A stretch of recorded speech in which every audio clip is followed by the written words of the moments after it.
Everyone, last minute technical issues, as you could imagine.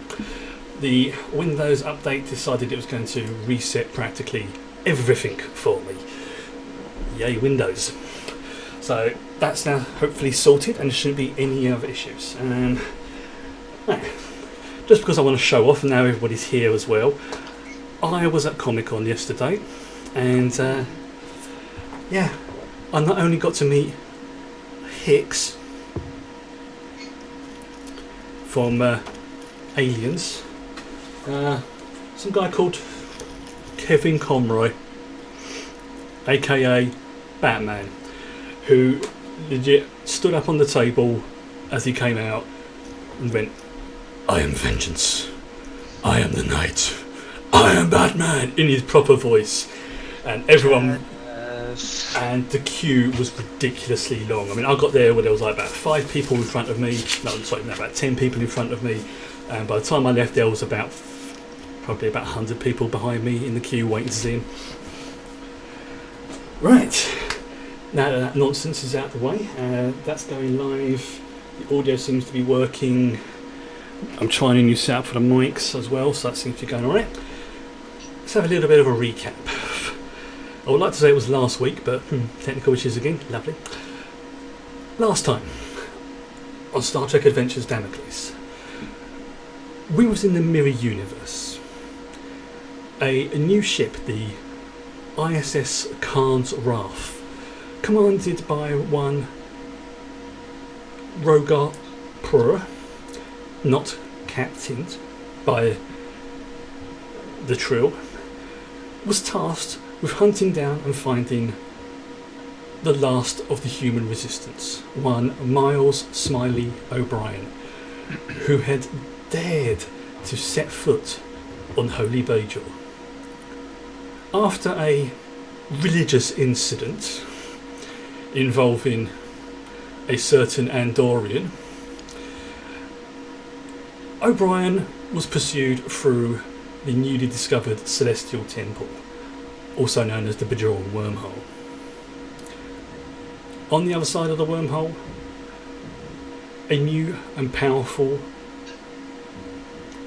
to others would be classed as an enemy, but to the Empire, a new ally and a new friend. This was cemented by the offering of a certain Trill to the Dominion. This pleased the Empress. Should we now skip forward a couple of weeks? The crew of the ISS Khan's Wrath are eagerly awaiting the arrival of their new official captain. They all gathered in the shuttle bay. There are minimal guards, which is surprising for an event like this. The air is thick with tension. Rumours have been circulating through subspace about this captain, how he was possibly the person who led the massacre on Corvan 4, the right hand of the Empress, and other rumours, some true, some unsubstantiated, some outright lies. But all that is known is that he is favoured by the Empress herself. We now cut to the cargo bay. Sorry, the shuttle bay, where everyone is awaiting the arrival. Now, bear me one moment, I'm just going to make sure that's open. Okay, sorry, 1 second. There we go, just make sure it's in the right window so I can actually see what's going on. Yeah, these are all the things that it decided it was going to change, aren't we? Okay. Right. There's, as I say, a measure of tension in the air. Security is at its height it has ever been on the ship. Yet, a few people are starting to wonder, why is he not using the transporters?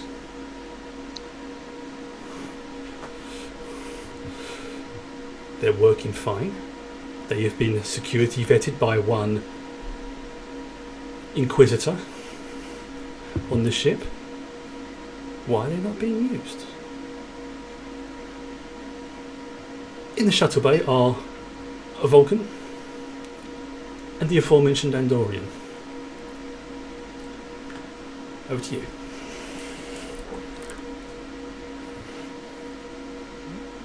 It's over to you guys.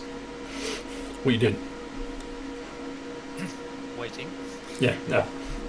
I'm pacing up and down like a kid on Christmas Eve. Are you feeling well, Executioner Tyrann?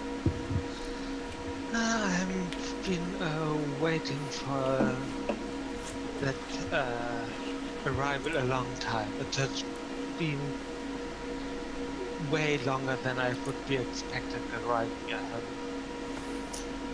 Acknowledged. As you will see, Tolak, we both only Captain and I work harmoniously together. I see. It will be an honor to meet you. I've sent already a recommendation to him about you. You will be useful for our plans. That is appreciated. The conversation is interrupted by a beep. This is Shuttle Scimitar to the Khan's Wrath. Your new captain is ready to board.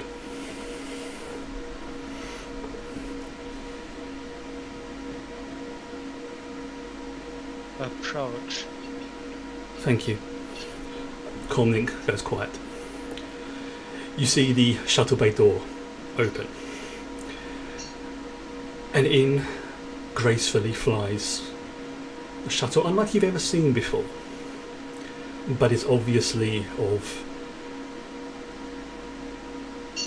got Her Imperial Majesty's handiwork over the design.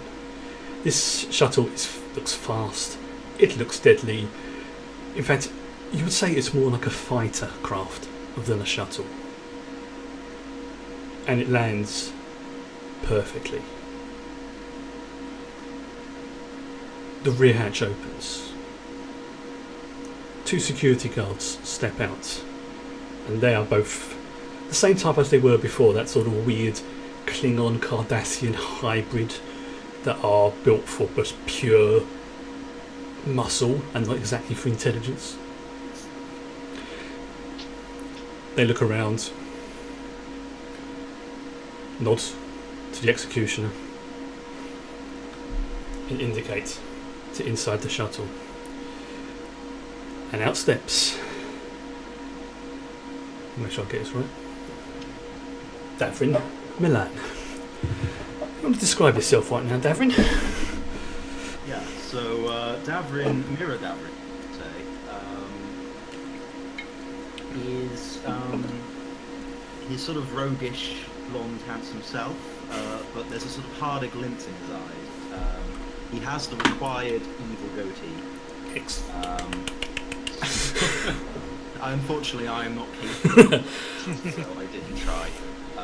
But he also has 5 thin scars across his face that look faded with time, as though perhaps he was once clawed by a humanoid hand. Excellent. Whether that was from an enemy or a former lover, I'll leave to your imagination. And at this note, Tyr immediately runs towards him and gives him an almost violent kiss. As you run towards it, the two guards put their hands out in front of you and stop you. It's fine, let her through. And they stand back. You can hear the sorry. Good to see you again, my love. It is a pleasure to see you too, my dear.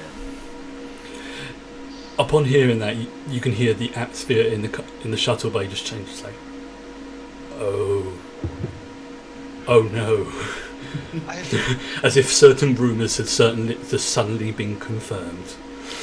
I've gotten you a new toy. I hope you will like it. I'm very excited to see it.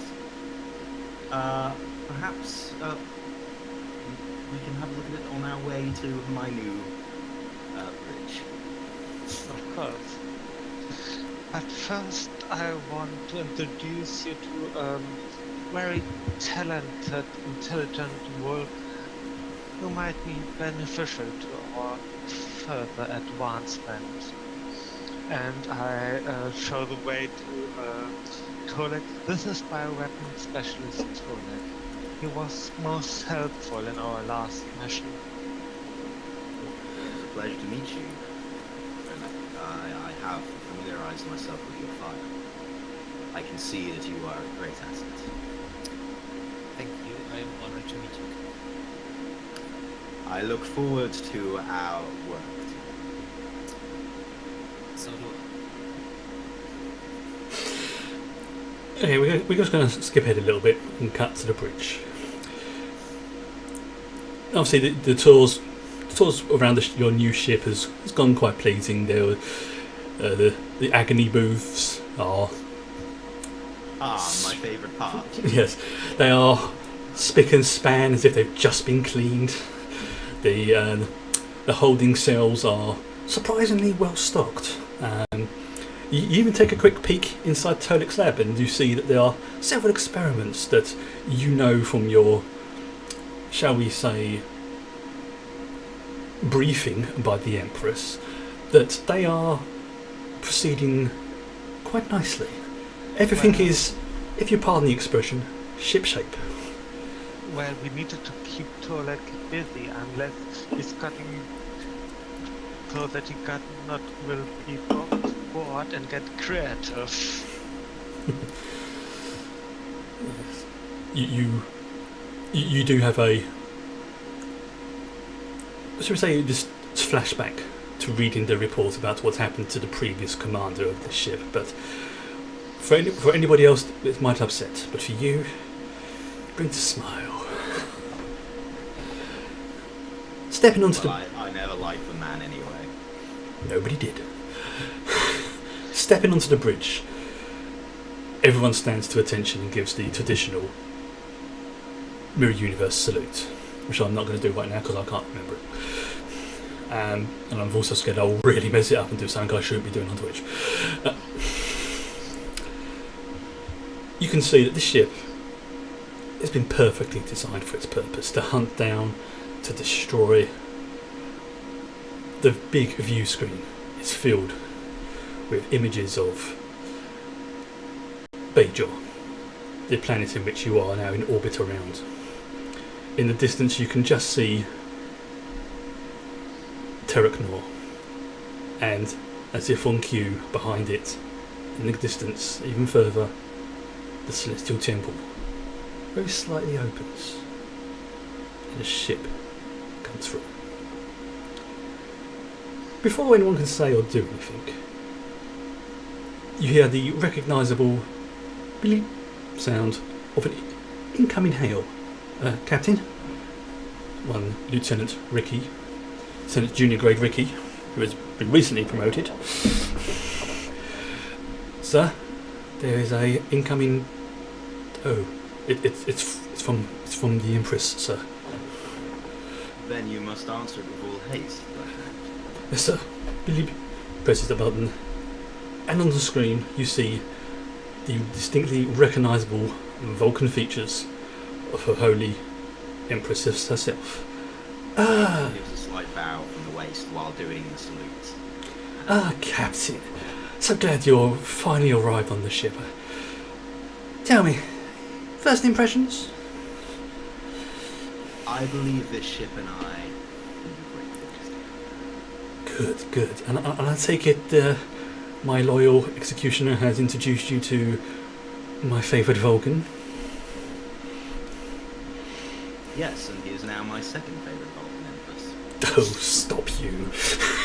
She gives a sort of gives a sort of look as if, like, if she was in front of you, she'd give like a playful nudge on the arm type look, as like, stop it. See, our other guests have arrived as well. One moment. And you see the screen go blank for a second. It's unusual protocol. Then it comes back on again. Yes, they'll be beaming over right now. I don't want to repeat myself on this mission, and if they are bringing me the news I hope they're bringing me, I think you are going to very much enjoy this. As if on cue, a distinctive purple shimmering beam appears. 3 figures emerge. 2 Jem'Hadar, and one that 2 of you will recognise, but one that Davrin doesn't. A small, grey-haired old woman appears. Materialises. She looks around, like, gives a nod of approval, sees the Andorian and Vulcan. Big grin appears on her face. It's like, ah, yes, I remember you two. Ah, yes. But you, I don't know. Who are you? Captain Davrin Milan. Ah, yes. I remember your Empress told me about you.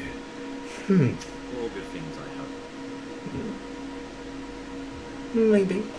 And she grins. looks to the view screen. Ah, Empress. And she says it with a sort of, as if she's saying it as a joke, not as a serious title. And you can see that the very, for a brief moment, there's a flicker of what can best be described as not like anger, but it's like, not happy with that. I recognise that sarcastic tone, but let's play nice for now. To which the Empress says out loud, "Greetings, Founder," in the same tone, in the same style, to which the Founder just starts laughing. It's like, the shame we can't meet face to face. I wagered that you and I would have a lot to talk about. Still, this communication system of yours will suffice for now. Now, do you want to tell them, or shall I? The Empress looks back across the screen. I think I will take the honour on this one, but feel free to fill in the blanks when needed. Again, the sarcastic, like she's pushing the envelope when it comes to being polite with this one. She can't outright be rude, but at the same time, really, it's, if you had to say anything, you would say there's a tension between the two of them, but you don't know what. Now, you may remember that when I first gave you command, well, your predecessor, command of this ship, Captain, one of the things that was brought on board was a little gift from our associates in the Borg Collective. A torpedo? I trust you have familiarised yourself with its basic operations? I have. Yes. Well, my advisors, and I'm inclined to agree with them, they don't trust the Borg. So we're going to test out their little toy. Well, I'm going to test out parts of it to begin with. First things first, we're going to test it on one of those Jem'Hadar there. And you see both the Jem'Hadar for a brief moment have what can best be described as a look of fear flick between them. It's like, and they look to the Founder, she's just like, yes, that's agreed. The second stage will be testing the modified beams on that ship out there. The Dominion one. Right, I'm just going to put this into... there you go, should be on roll 20 now. Basically, that's the ship you're going to be testing it against. But the third one, and I think this is what should definitely please you, Captain. There's a little planet in Dominion space that's been given a bit of grief. And we both come to the conclusion that showing this planet that the Dominion has allies and friends and technology that can, if not destroy, then assimilate an entire planet and bring it to heel for both the Dominion and the Empire and the Borg, will send a very, very potent message to the rest of this galaxy. And she just leans back as if to say, your opinions?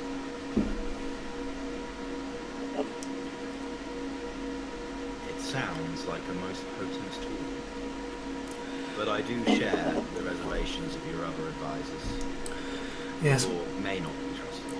Yes, we have had instances in the past where their technology has, shall we say, proved rather vigorous, or no, enthusiastic in its self-application. And the Dominion doesn't care about what happens to their citizens, to which the founder puts her hand up and says, actually, we do care, or we just have very little opinion of them. And then, so, I accept the correction. And also, as a representative of the Dominion, we too would like to see what the Borg are capable of. Haven't you encountered the Borg already? We've had rumours about them.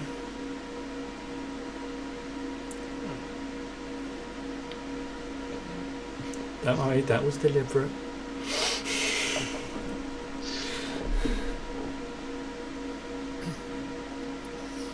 So, which of you two, and the Empress is now looking at the Jem'Hadar, wishes to volunteer? One of the Jem'Hadar takes a step backwards, leaving the other one forward.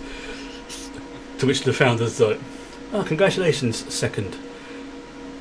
And to which the one who stepped backward first starts smiling and says, "Oh, second, you are now promoted to first." First panics. Like, You could have foreseen this. to which the Empress is like, excellent. Tolek, I think you know what to do. I expect your full report and record everything in glorious detail. It will be my pleasure. Excellent. Goodbye. She just cuts out, the screen goes back to showing you Bajor and everything else in the background. Everyone turns towards the founder and the newly promoted Jem'Hadar. Founder? This is the Jem'Hadar speaking, sir. She nods, and in a speed you have never seen a Jem'Hadar move, lashes out, punches first in the face, knocking him clean out cold. Nods to Vulcan. There you go. Well, I will take the test subject to the appropriate facilities. Okay, and now this one's going to be an interesting one because how are you going to move him? Well, as a Vulcan, I don't know how big are they. Even for Jem'Hadar, they are big. They are big guys. They are probably close to 7 foot tall, and pretty much pure muscle. Right. Just wait. Okay, let's play this another way. Lieutenant Ricky, Sir, I expect my test subject in the laboratory in 5 minutes. And with that, I turn around and go to the turbo lift. as you get to the turbo lift, he just sort of looks and goes to lift him up. It's like, he seems straight, and then just stops and goes, "What the f am I doing?" Walks over to one of the command consoles, and you see him beam the Jem'Hadar from the bridge. Captain, it seems that our little lieutenant can actually think. Well, we got there in the end, Right, we now cut to Tolek's laboratory. Tolek walks in, half expecting to see the Jem'Hadar on the table, and he's there, still knocked out cold.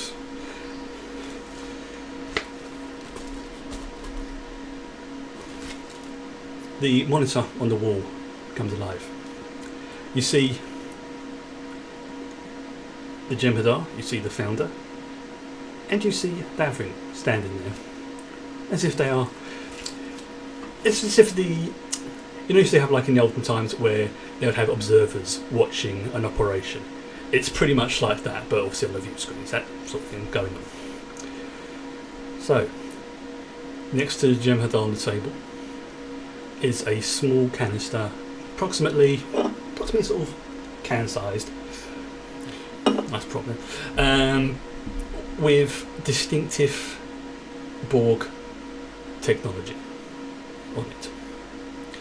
Now you recognise this straight away as a canister containing Borg nanites, among other items. So, over to yourself. This is right. So, first things first, Todek will put on a hazmat suit.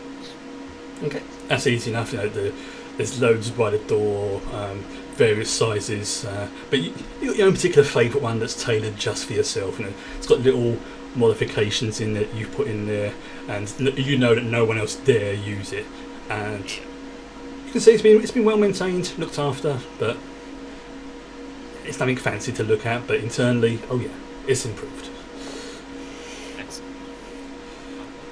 After that, he will a computer start audio and video recording, Recording commenced.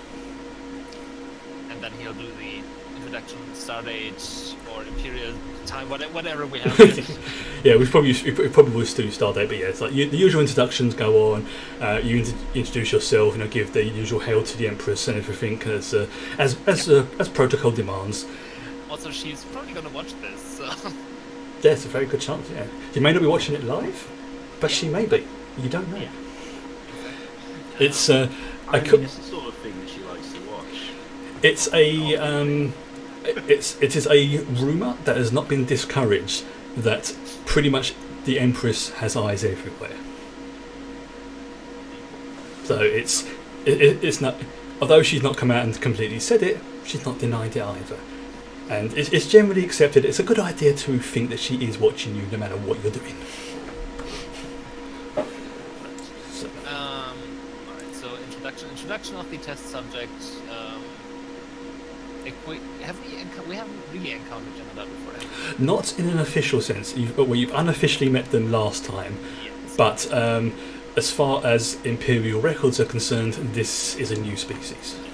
Alright, well, I will make a quick scan pointing out any particular biological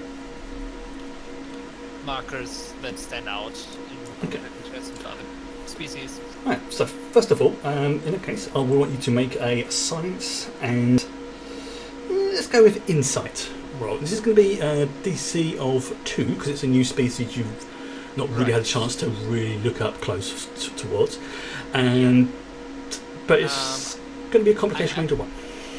I'd guess my the xenobiology focus would apply here. Oh, definitely. Okay. Well, let's just roll. Well, I don't really want to F this up. Oops, So I'm gonna spend 1 momentum. We don't have any yet. No, Oh, no, right. we don't have any momentum. This is to help you generate momentum. You could use the flapper, right? That is correct. I could. If you want to generate threat, If you want to become a Borg, you know. Might be fun. so ideas. Yeah, let's just. Okay, Uh, nice, not bad. Okay, yeah. So you get one momentum because the DC. Oh no, because it loaded it down. So yeah, you get 2 momentum. oh yeah. Yeah, you get 2 momentum on that one. Now, straight away you notice that the subject before you is of a genetically engineered species. Now, even allowing for the fact that it's probably come from a planet you've never even been to, every creature has certain hallmarks that indicate it's a natural species. So no redundancies in the DNA. Pretty no- much 0. You do notice there's an interesting genetic quirk though, and you believe that this has been bred into them, and it is a addiction to a particular substance. If this substance is not applied on a regular basis, their DNA will start to break down. Good to know. But no, I will not. I will not mention that in the report. Okay. Not yet. Alright. So, Okay. Yeah. Okay. So, and then, very quickly, just momentarily, you're going to cut back to the bridge. And Tolik, so, you'll see Tolik on the main view screen poking around, looking up at the slide, doing his usual scientist thing. What are you two doing at the moment? Well, I'm a bit bored of this initial report. This is what I thought. I actually probably do. I turn to the founder beside me and I say, "Don't worry, I'm sure he'll get the interesting bit." Just looks up at you. Because she's quite small. She's barely under 5 foot. The way to describe this founder is the stereotypical little old lady, grey-haired, slightly small, looks incredibly frail. But you know from the reports that she is in fact a shapeshifter, a changeling, and possibly the nearest equivalent to a representative of the Dominion as you can get. Dominion leadership, from what you could tell of them. They are an odd species in that their knowledge is not always shared equally between each other, but sometimes it is, yet sometimes it isn't. You get the feeling that this is not the same founder as the one the other two spoke to. There's slight differences in her appearance based on what... That's why she didn't remember it earlier. Slight differences between the two. Now, it's not a major amount, but you think that this might be like the default form of the founders, or at least when talking to an Alpha Quadrant species. I wonder if they come in plastic packaging. No, but they do have a handy bucket. Yes, I went there. Plastic seaside bucket. Oh, don't, no, not going to go there. And Little castle shaped one. with all handles sticking. No. I knew this was going to happen. Right. So you can see Tolik again walking along the Jem'Hadar, again doing more poking, making little incisions and stuff like that.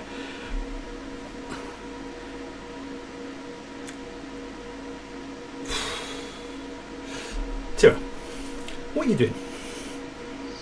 I am at the bridge behind the tactical console and having my agony phaser ready beneath it, keeping an eye look at the changeling because it's the most dangerous threat at the moment. Okay, can you make a security and insight roll, please? DC of 3.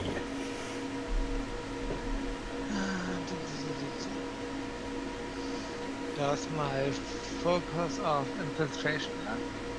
Not really. Not for.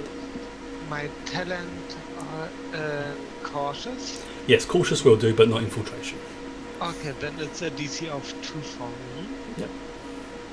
And I spend 1 momentum. Okay.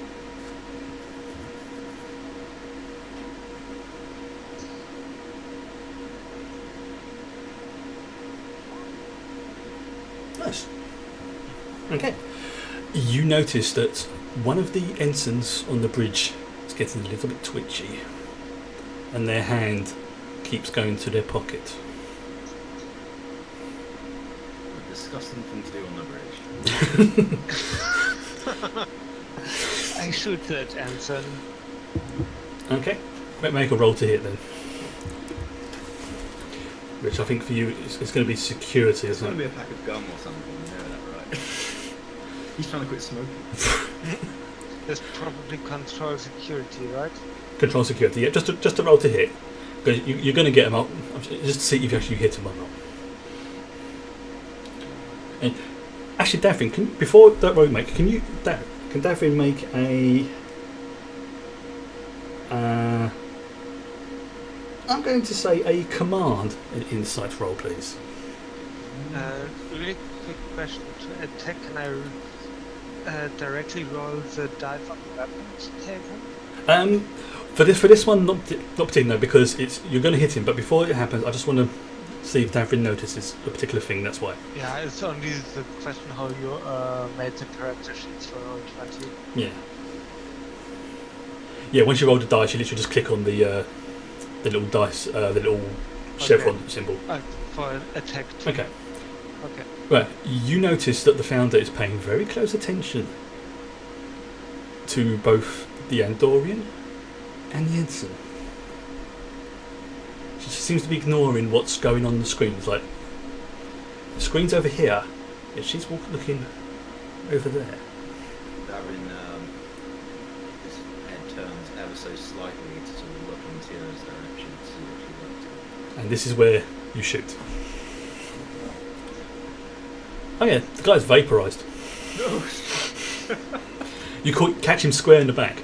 Now the thing is with mirror phasers is they are not like the Prime Universe phasers. They're closer to disintegrators, and their main goal is to basically hurt you as you die.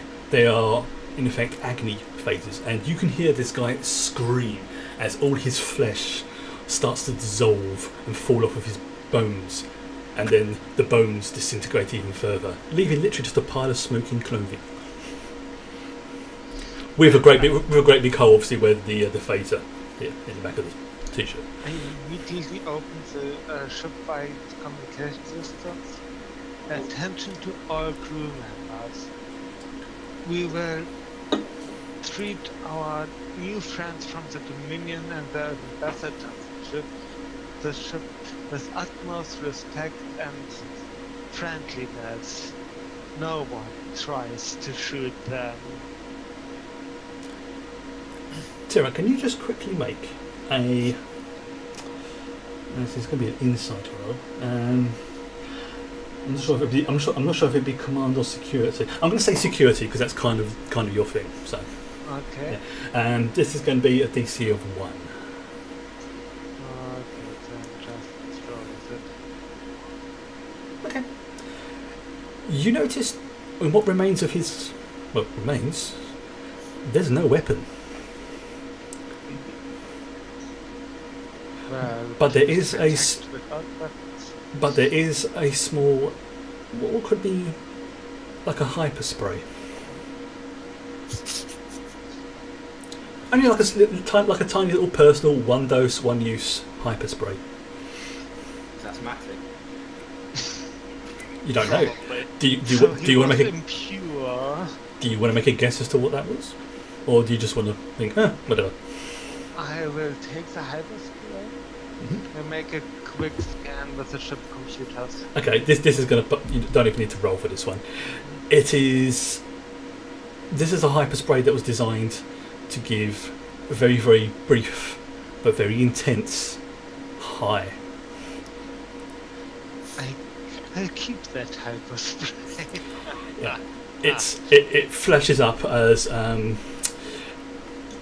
don't know what the name of it would be, but it's almost like a Orion pheromone if you had to give it a name. Anybody injecting this would be, it's like, yeah man, groovy, for a brief period of time, but the come down would pretty much make them a wreck. Yeah, that sounds useful. You see the founder just looking over you and going, And it turns back to the screen. Cut back to Tolek Right. in his laboratory. Yes. I think at this point I have to do this. Computer, Acknowledged. play music. Beethoven, Ludwig, Earth Composer. The Ruins of Athens, Opus 113. Very nice. I wish I could play that right now. If I'd have known you was going to do that, I would have got a SoundCloud thing for that. Yeah, It's brilliant. Cool. Very good. What's that? So the music starts playing through at an acceptable volume. As you can see, the look of very sort of look of surprise from the founder on the view screen, and then she just is like, ah. And you see her mouth the words, I see he is a man of culture. He is an artist. I look forward to seeing him perform. Right. So, probably being done with the examination of the subject, I will now continue to introduce the Borg. Is it the nanites into his system? Before I start, Yes. I will instruct the computer. Acknowledge. Prepare a level 3 containment field, and I'm basically instructed to put it between the table and the door. So after inducing the nanites, I can just take 2 steps back and. So you're pretty much isolating the table. Yes, Okay. I am. Easy enough. Give the injection, take 2 steps back, the computer, you see the isolation field. Isolation field, now active. Excellent. And then I will observe what happens. Right. This will be I'm going to say it's definitely be a science roll, but I'm trying to figure out what it would be. Would it be... Okay, science and insight, I think is probably most appropriate. This will be just DC of 1 because you're literally just observing what's going on. Okay. But it does have a complication range of 2, Okay. for which I'm going to spend a threat for that one. Does focus still apply? Oh yes, yeah. You focus. Basically, whilst this experiment's going on, your focus will definitely apply. Well, I will counter that with momentum.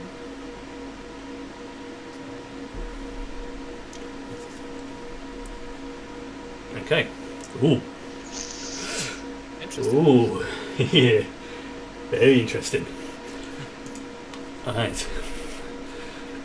You see the wound, or more correctly, the incision that you made. Where did you make the incision on the Jem'Hadar? Probably inside of the neck. Oh, so sort of like here kind of thing? Yeah. Okay.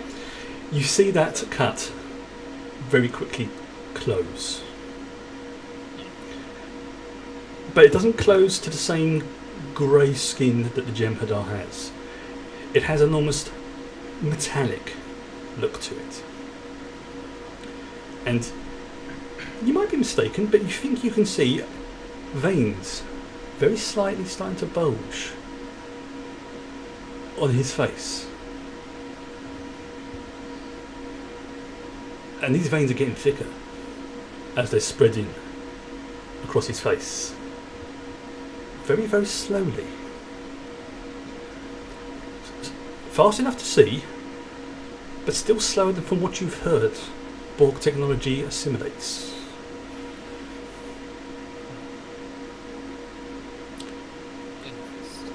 Alright, Computer, acknowledged. give a detailed progress of the Borg nanites inside the test subject. Okay, this is going to be a science and insight roll, but it's going to be assisted by the ship. Alright. Because the ship's doing the scanning and stuff like that. So, to keep it fair, Andreas or Ross, who wants to roll for this one? I'll do it. Okay. Alright. So you're going to be rolling for the ship.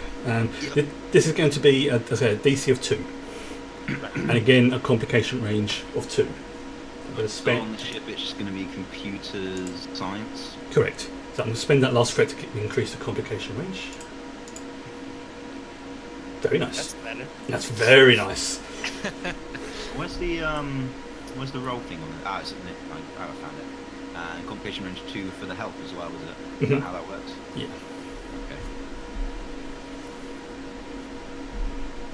Okay. Okay.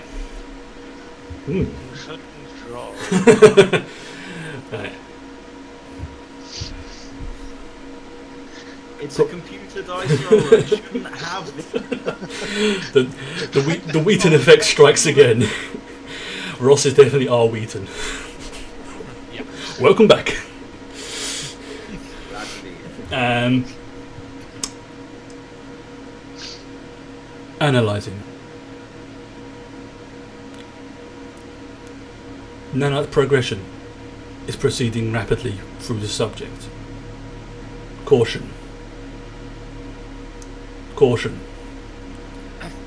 Containment field weakening. Possibility of breach. Recommendation strengthening field or elimination of subject. Increase containment field to maximum. On the bridge, Captain, should I purge the laboratory? Let's give the bioweapon specialist Holly more time. Tonic doesn't hear this. No. You see the field strengthen. And this is like pretty much as hot strong as this. It's so strong now you can actually see the field shimmering in the air. So it's going to make observation rolls just a little bit harder. That's fine. Turn up to bridge. Yes, Holly? There seems to be a increased rate of assimilation happening. We'll assume Holly knows how to say that. He's already been assimilated. Be prepared to beam test subject into space and destroy it. Understood. And Davin nods to Atira in that. Let's get that done. Go away. Yes, And she rolls her eyes and again, how boring is that? it's very easy to get a lock on the subject, even though you notice that its life science is starting to fluctuate. Not enough so you can't get a lock, but definitely that it's if you were trying to use the scanner to identify what species this creature belongs to, you will be having trouble right about now. Back in the lab, you're now starting to see more of the Jem'Hadar's face turn that distinctive grey, dead flesh colour, and within a moment, notice again. Tonic, can you actually make another science and insight roll? This one's going to be a 3. Complication major 1. Yeah, thanks. It'd normally be 2, but because of the field, it's making it harder to see. Right.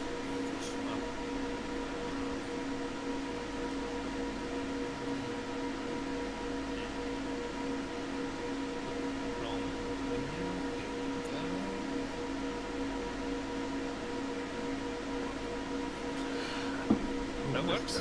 That's very good.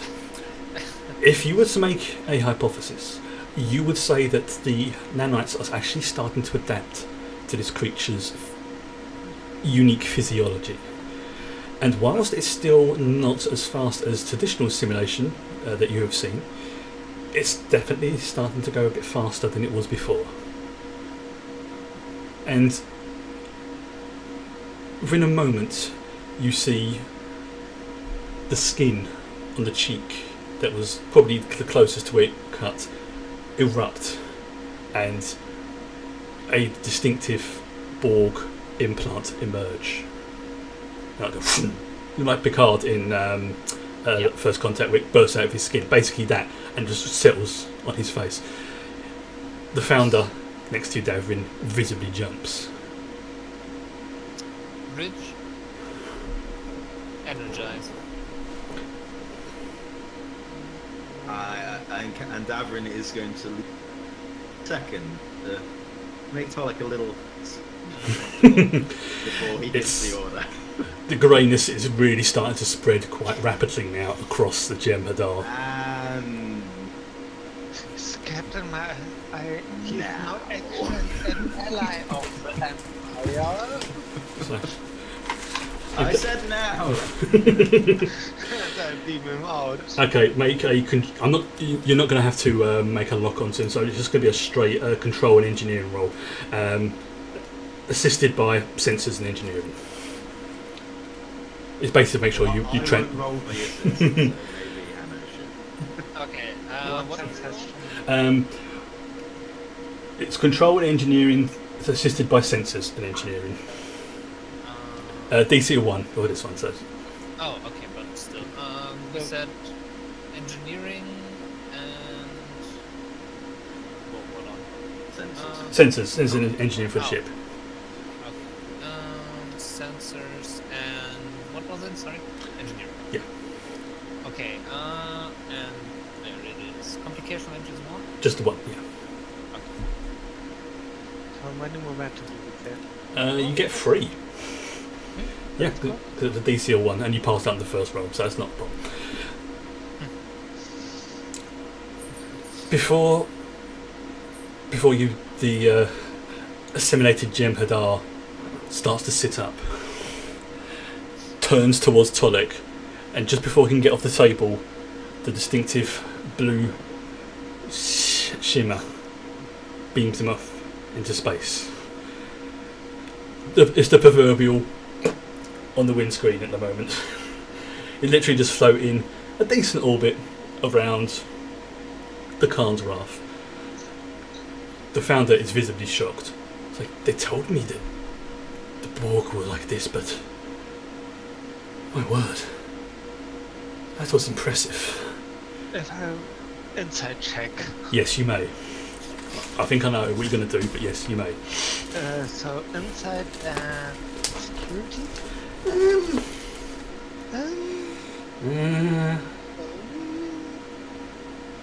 Yeah, got him. DC is. This is going to be a 2. Fuck it. Because you're not used to working with changelings. Yep. And only one success. You think she's telling the truth? As far as you know, you believe that this being before you is telling you the truth. That they have not seen anything about the Borg before. They have been told it. They may have been shown it. But this individual before you has not experienced what the Borg can do. As far as you can tell, anyway. Okay. Captain, Lieutenant Junior Ricky's like, sir, I'm getting readings. He's still alive. Okay. I thought that might be the case. Executioner, let's obliterate it, shall we? Yeah. That's why Tolek suggested that so Tira could get target practice. Okay, now this is going to be a hard one because it's a very small target you're having to aim for. So what But- is the DC? This is going to be free, but can be assisted by the ship. And does my focus and bloop Starship Combat work? I suppose, yeah, because, I'm using Starship weapons. true, but I'm trying to think, it's the target, it's... Okay, go on, I'm going to say yes, on this one. Thank you. So, 'cause, it's not mega important, so... Is the Borg fighting back? Of From- course, yes. It's swinging its fist. no, it's from the readings that you can see. It's the Borg Adar is basically starting to adapt to a life in space, as far as you can tell. It's you can, although you can't actually, It is a beautiful thing. and it's really starting to adapt quite quickly. But he's now dead. Yeah, just being vaporized. Not even a Borg could stand up to a starship weapon. And Yet. yet, but in the distance you just see this, and it's like a sprinkle as the beam lances out and destroys the Borg Adar right in front of you. Well, that was quite exciting, wasn't it? Yeah, I get the feeling the Borg wants us to spread the collective. As entertaining as that was, Founder, I am curious what the point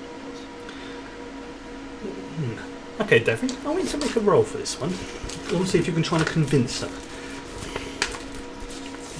So Okay. this was going to be a command and I'm going to say reason roll for this one. Okay, and Mirror Davrin has Focus's elation. Yes. That line? Yes, because I'm assuming you're not just going to say just that, you're going to be saying other little bits and pieces that will Yeah. help. Also scheming, so Yes. there's all of overlap there. This will be a DC of 2. DC 2, Yeah. task roll of 2, focus. Yeah.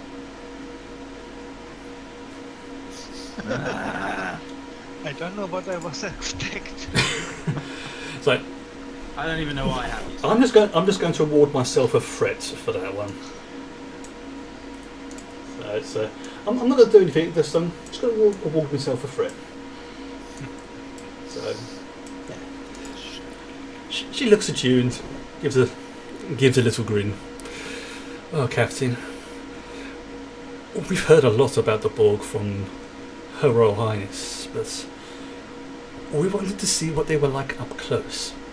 Now, obviously, it's very difficult for us to get from our space to theirs. So we thought, if they're as dangerous as they say they are, why not have our new friends show us?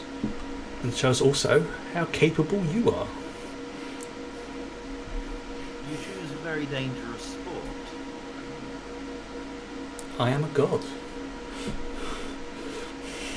Very well. So, on to the next game, I suppose. Definitely. And for this, we're going to skip forward a few hours. After the, shall we say, incident with the Borg, the ship, the Khan's Wrath, and the Dominion starship had been moved further away from Teroknor and Holy Bajor. Much, much further. Pretty much to the gates of the Celestial Temple. Not going inside, but within range if need be, if the Dominion need to be returned to their home space quickly enough.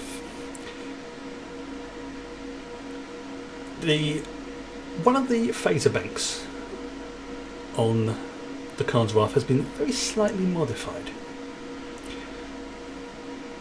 This beam, although it is now considerably weaker compared to the other ship's weapons, now has what can best be described as a Borg carrier wave built into it. And this carrier wave has nanites. In effect, you have a remote assimilation weapon.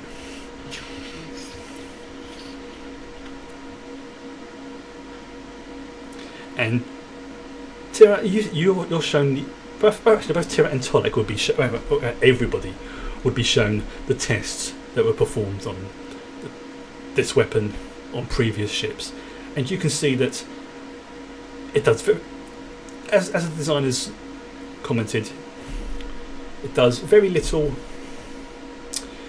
damage to a ship, but it can literally remotely assimilate pretty much anything up to about the same size of a Prometheus class ship. Anything bigger than that, it just doesn't seem to work as well. But smaller ships, it'll work. And I will point out that this ship here is actually quite a small ship. It's not as big as the picture is described. It's probably about the size, about the size of the main hull for the Khan's Wrath. So it's not a big ship, but it's not a small ship, and you think, that'll be a nice target.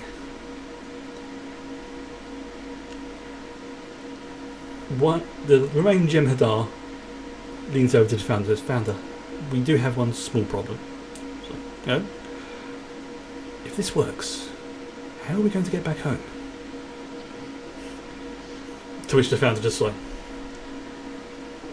we have transport arranged. We don't have to worry about this. So, who wishes the honour? And the founder turns to the crew. It's like, it's your ship, Captain. Your choice. Well, surely, founder, given that we are simulating your ship, you might wish to have one. Don't be silly. I don't have the inclination or anything. I'm more of an observer. I like to see people working. I shoot the beam while they're So, okay. So yes, whilst I'm doing that, and again, this will be assisted by the ship. It's going to be a weapon security for the ship. correct, and control security for yourself, Tira. What's the difficulty again? This is going to be a 1. What? Yeah, Okay, then. because the ship doesn't have any shields up. You've pretty much got to lock onto its beacon, but you've just got to hit it. You can still miss. There is a small chance you could miss. And yeah, 2 more momentum. Yep. very nice. Boom. Now this phaser beam has a distinct green tint to it. You notice, and it might be your imagination, but it also seems to go a little bit slower as well. Hits the ship. Little green split. And then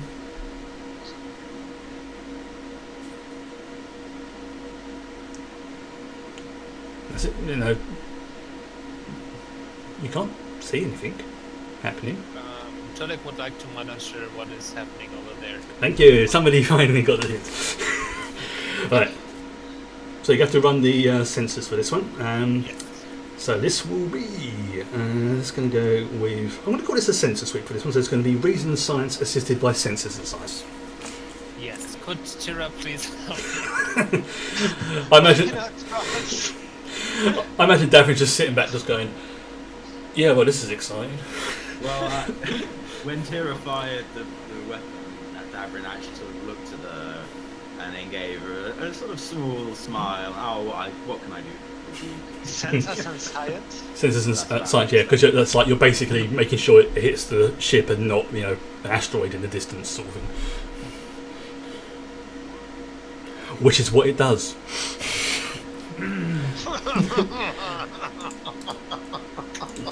Damn it. Okay. You get an immediate hail from Teroknor. What the hell was that? How the hell did a beam almost hit us from the outside of the system? How? That's not possible. Remarkable coincidence, that's how. It didn't hit us, but and is My apologies, Tara. It will not happen again. it better not. The Empress is going to hear about this, and the comms just cut out. It will not happen again, will it? Absolutely not, sir.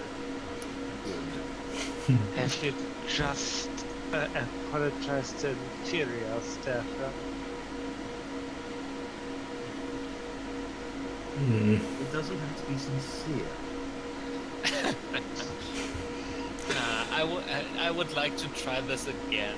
Okay, but this time it's going to be a DC of 2. Alright. Because And this time you roll, Ross. because you notice that the readings on the readings on the ship are starting to look a bit odd. You can't say exactly why, but they're still within expected range, but they're just looking a bit odd.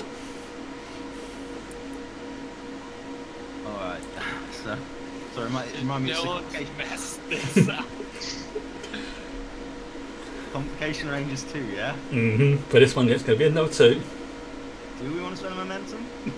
I No. already did. Okay. What Well, does... the thing is, I have very bad luck. But So the DC for that previous one was just a 1. Oh. just take a threat? I'm just going to take a threat. Karma is a mean bitch. Because, I mean, we have 1, 2, 3, 4, 6 successes. This... Wow, this is uncanny. This really is. Oh, gosh. Okay. This is why I don't do rolls. Although the ship had a tiny amount of damage on it, you notice that it's starting to repair itself. And Tolik, based on what you saw in the Gem Hadar earlier, you would say that this process is very similar to what you saw, just obviously on a more mechanical scale rather than biological. But the process is very similar. You can see that the assimilation effect is spreading itself through conduits, like much in the same way as if the nanites did through the Gem Hadar's veins. You then notice where the beam hit the ship, rather than that sort of browny purpley colour, has now started to go very dark black with a tint of green. Captain, I believe that the ship is turning into a Borg vessel. You might want to take appropriate action.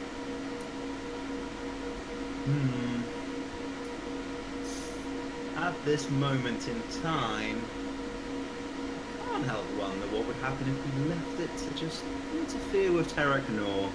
Yeah, that would be an interesting test.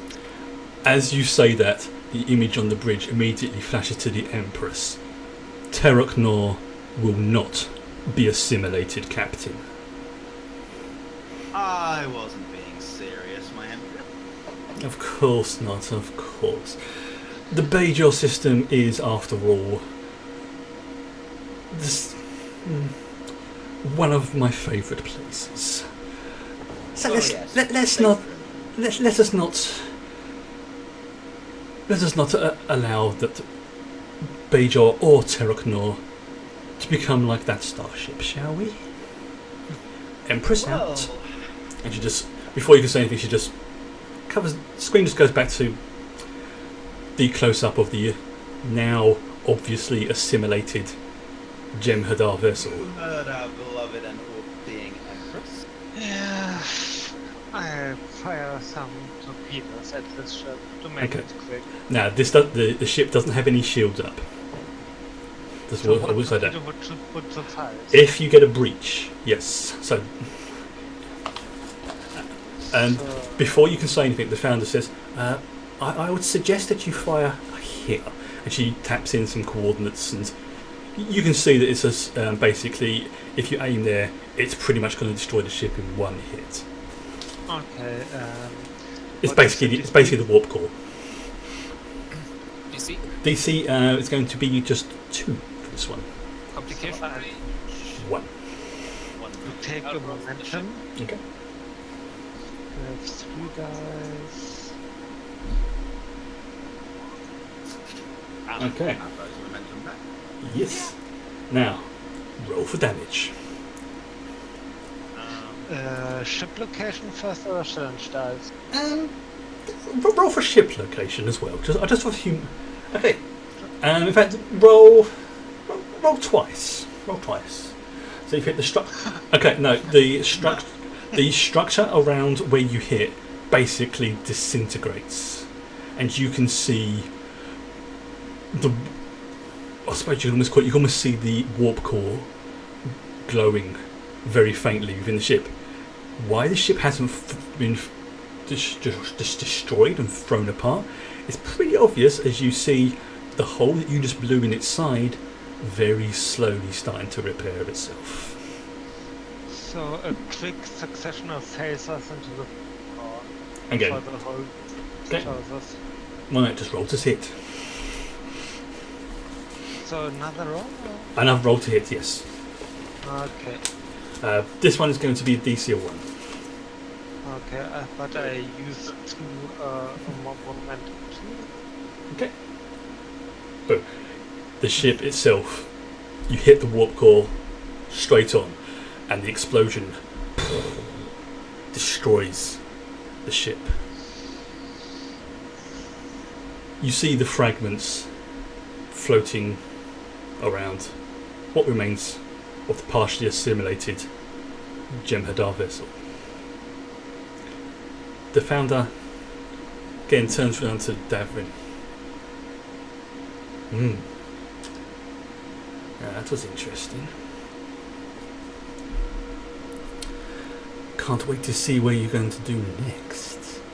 Well, as I understand it, Founder, we're about to territory. Shall we? Oh yes, and I have just a planet for you. And so we're going to take a little break. Because I need to go for a toilet. Well, if we're skipping ahead, Oh yes. At some point in the interim, Darren's going to have a private word with Tira. I want to have a private word with Heron too. Oh yeah, because it's going to take about. Before we go, I'll say it's probably going to take a few days between exiting the wormhole and getting to the destination, and that's flying at maximum warp. So you're pretty much going to be going a fair distance from the wormhole. So, but there's going to be no incidences. It's going to be smooth sailing because basically the Dominion has given you free passage to this location. So Davrin takes Tira aside into his ready room, and he says, "I would like the name, the rank, any particular fears or allergies, and also family names and addresses of the comms officer. Can you provide that for me, my dear?" Give me one day. I have. Oh, you'll be able to get that by the time you get to the destination. I have a certain tailor on Terragnar who owes me a favor. Marvelous. Oh yes. Also, Tira puts out a little device that blocks all surveillance and communications.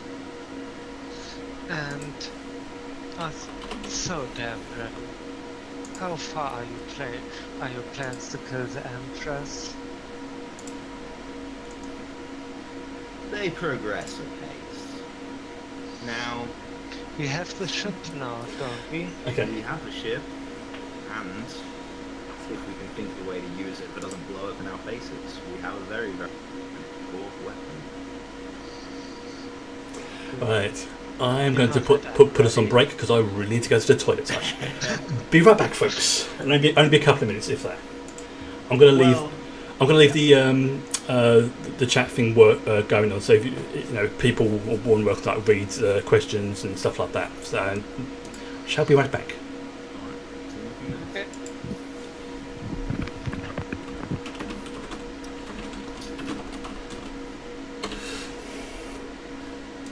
So yes, be right back.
How many eyes does the Empress have? 1,001. Yes, she has eyes everywhere. Always safe to assume that the Empress is watching it. It's kind of a... Well, let's just say it is a belief she is definitely encouraging, but not denying. No one can disprove it, and it works in her favour to maintain at least the illusion that she has eyes everywhere, or if not her, then her agents. Oh, Knight of the Seven Kingdoms. I was not aware of that. It's a good quote though. I like that. It's a very good quote. How many eyes does the Empress have? 1,000 eyes and one. It's a bit like the modified version of the needs of the many quote I put on Twitter earlier. The needs of the many are subservient to the needs of the few. Or to me. Which was quite nice. The thing is, I have been racking my brains all week to try and come up with a version of that I liked, and so I just can't. No, I won't do it. And then literally, half an hour before the stream starts, it's like, ooh, it's subservient. That's a good word, and it fits in with her analogy. With her methodology. I hope it was okay for that anti-surveillance device, because I was imagining people like Kira and Davin have probably such devices. Oh, paranoia is definitely rife in the marry universe. In the mirror universe, the marriage universe, everyone's married to each other. Let's get not step ahead. Let's get not too attached to each other. So not until we're emperor. Yeah. Yeah, we're going. Meet, fall in love, become emperors, marry. Yeah, you got to do it properly. Yeah. And one of them dies in the wedding night, because there can only be one ruling. And there's lots of blood at the wedding as well. Of course, it will be a red wedding, because red is a beautiful colour. Exactly, it will flow like the blood wine. Chris, when we go live again, We are technically live. We are still technically live. Oh, Yes. Fair enough. Can I request a Yes. opposed roll between me and Hanno, Ooh. please? His insight versus, well, my perception, I guess, because I think Davrin's going to be monitoring him very closely over the next few days. Ooh. I like this. He might pick up on that. I'm going to say, as long as Hanno agrees to this, I'm going to say yes. Sure. Because obviously it's involving his character as well. If it was like an NPC, then yeah, not a problem. But because it's involving another player character, something like that, I'm going to... But yeah, he agrees, so that's cool.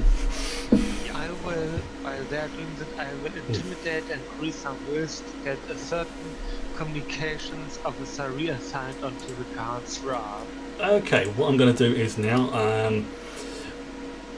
as I say, we're going to go back to the plot. So it's like, end of the ad break.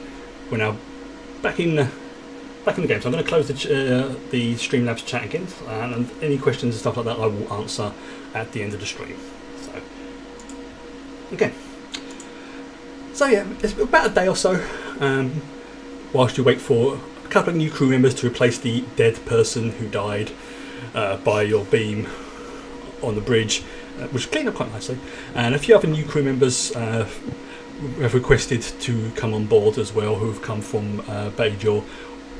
Basically, they asked the Empress and they're called in a few favours because they wish to see the Celestial Temple and to travel through it. And well, to them, this is like the equivalent of like taking a step into heaven. And they'll find out it's hell soon. Yeah, but even just like, they know that it's it takes them somewhere else. But as far as they're concerned, whilst they're going through, I was talking about serving on this ship. oh yeah, no, they're not serving. They're just guests. There's just a couple of Bajoran guests who are just on the ship. That's all. But the new people, yeah, they're expendable. But the Bajorans, no, they are guests of the Empress, and they're to be treated as such.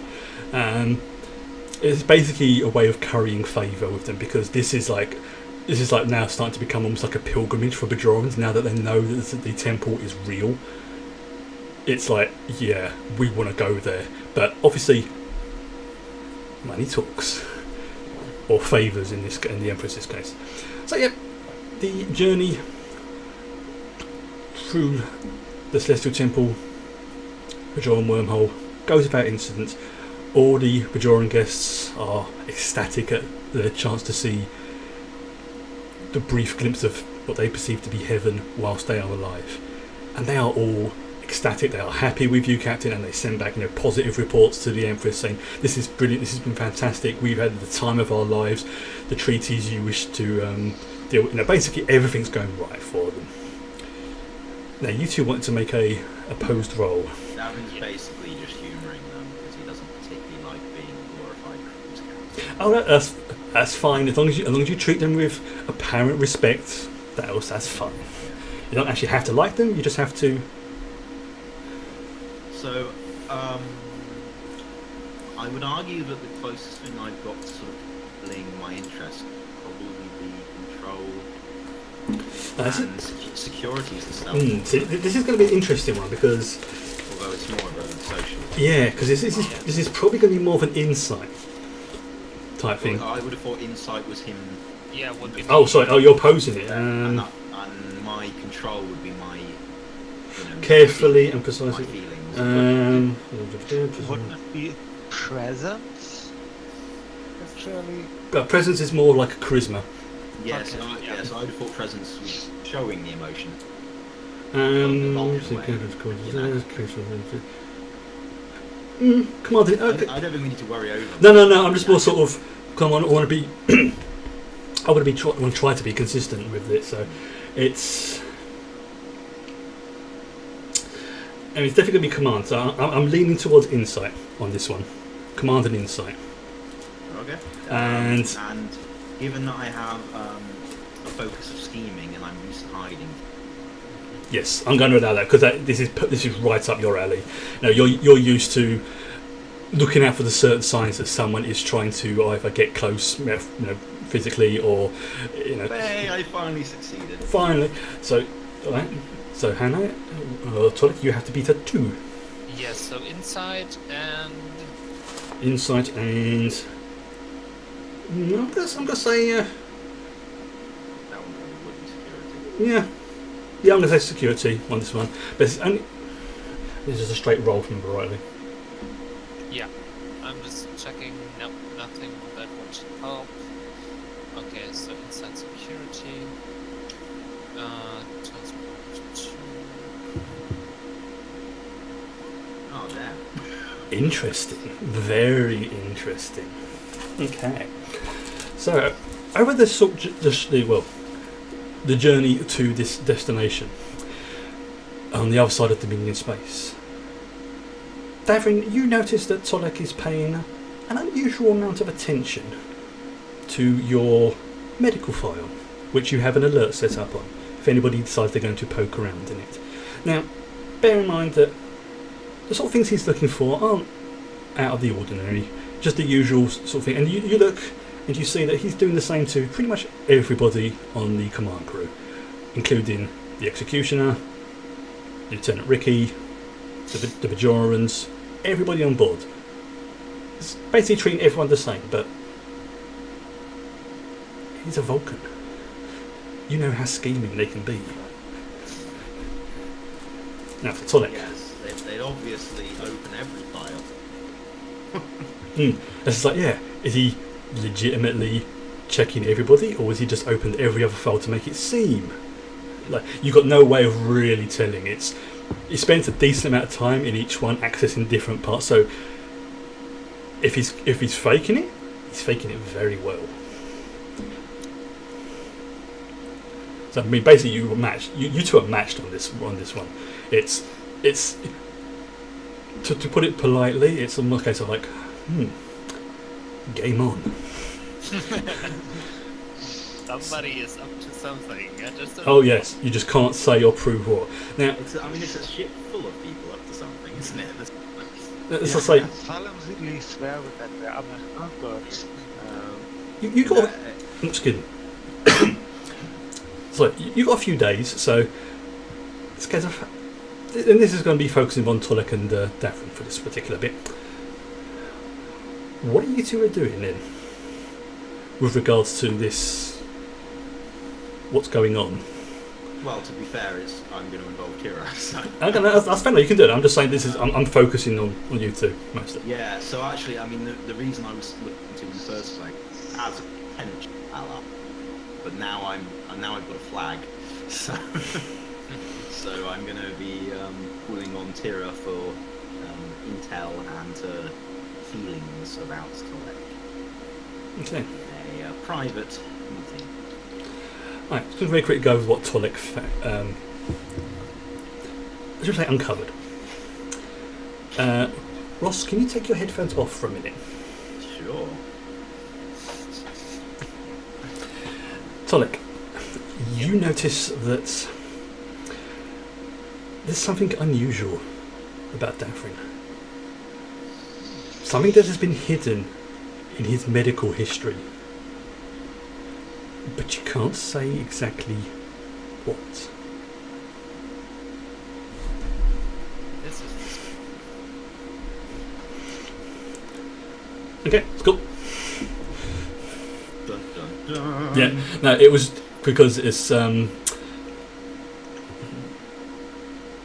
I can't say because I will spoil it. No, you just made me take my headphones off. You can't tell. Yeah, I just realised I can't do it now. So, now, tensions on the ship are not exactly high, but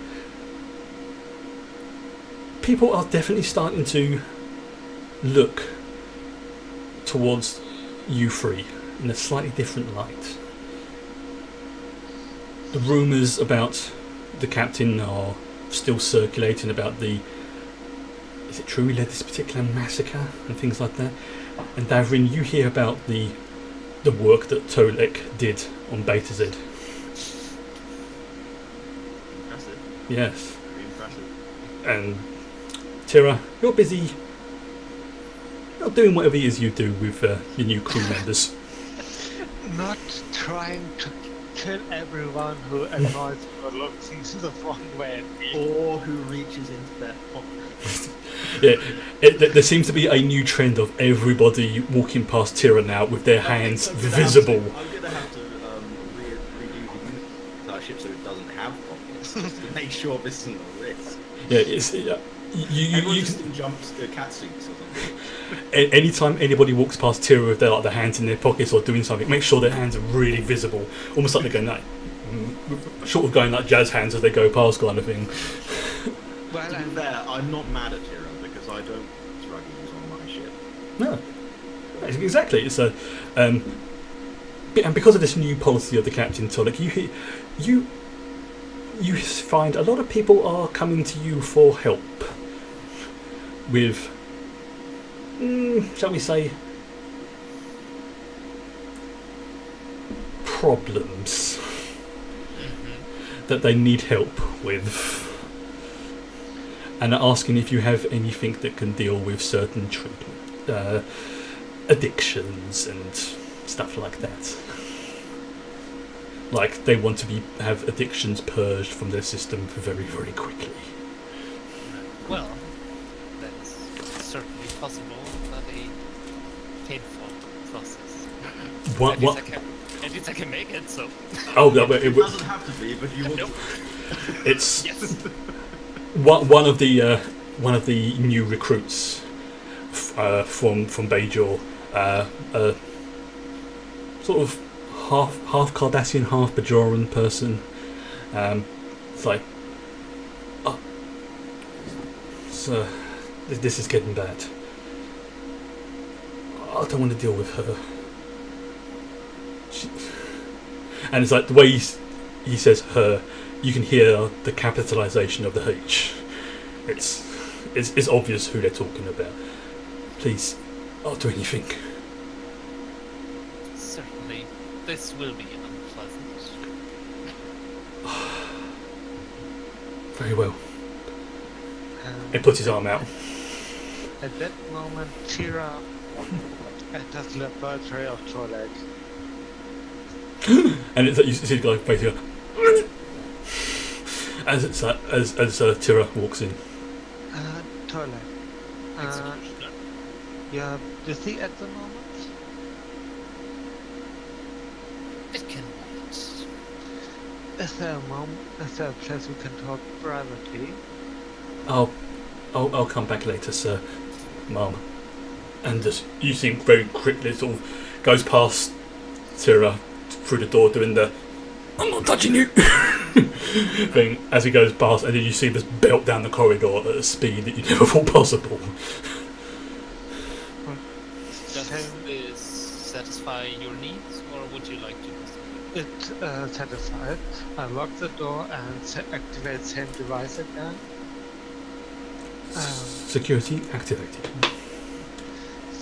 So, what do you think of our esteemed captain?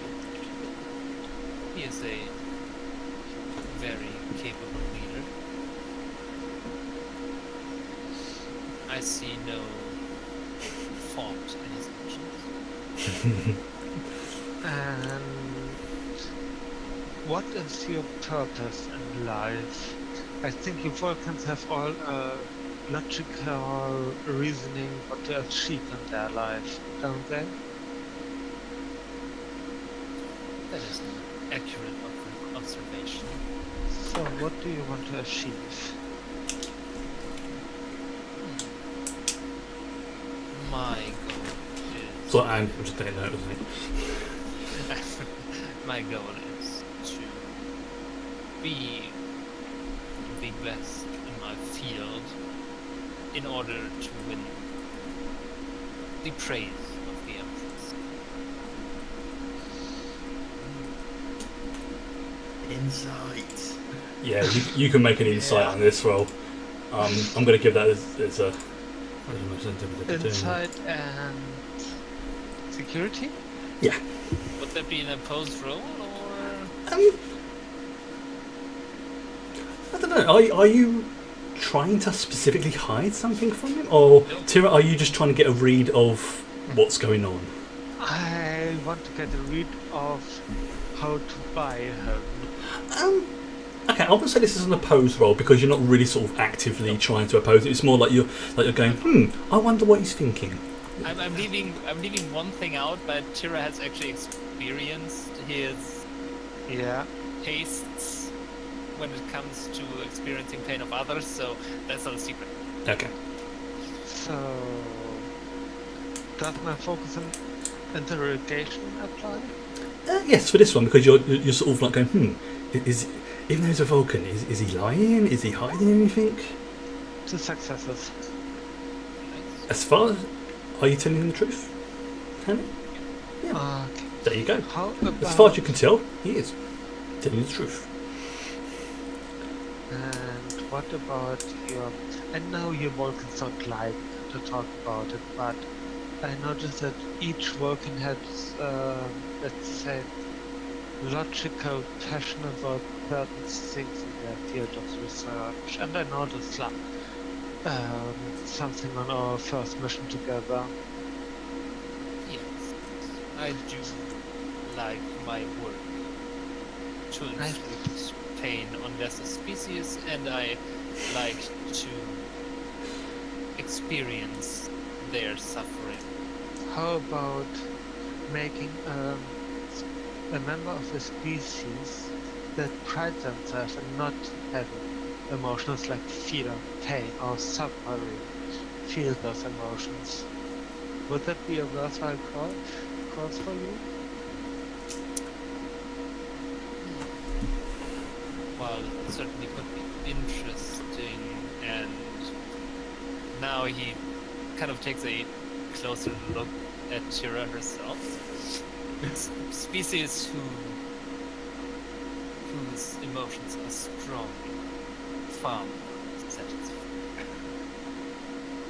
I heard once that Vulcans have very strong emotions, they only don't show them. That is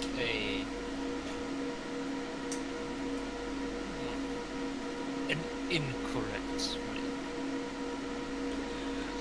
read. And how about getting pain and suffering to someone high in power?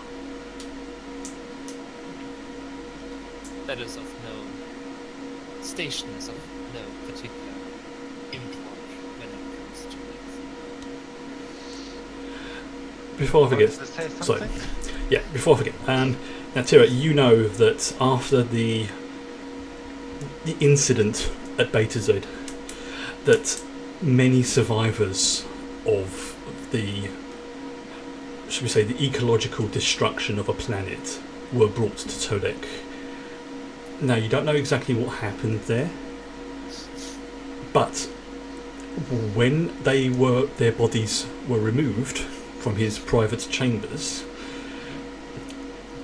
their brains had, metaphorically speaking, been turned to mush. And I went through all 9.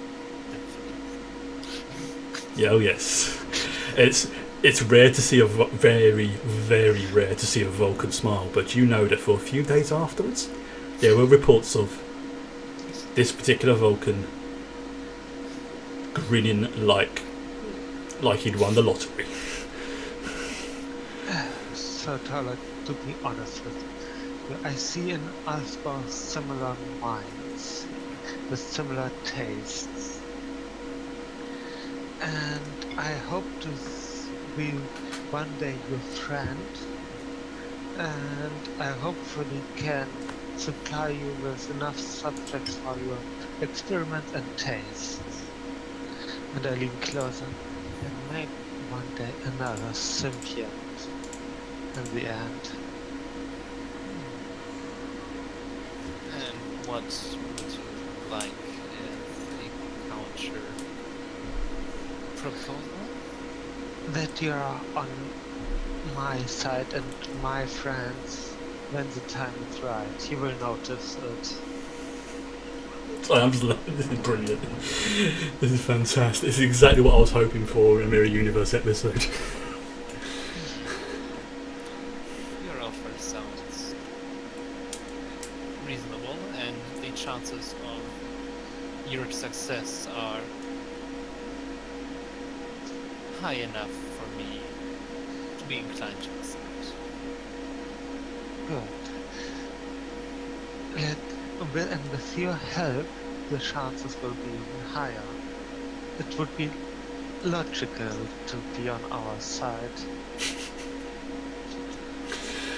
Before you can respond, there is an immediate hail. Bridge to Tolek? That shouldn't work, should it? Nope. It shouldn't, no. Oh. Oh. Damn that Empress. Todak here?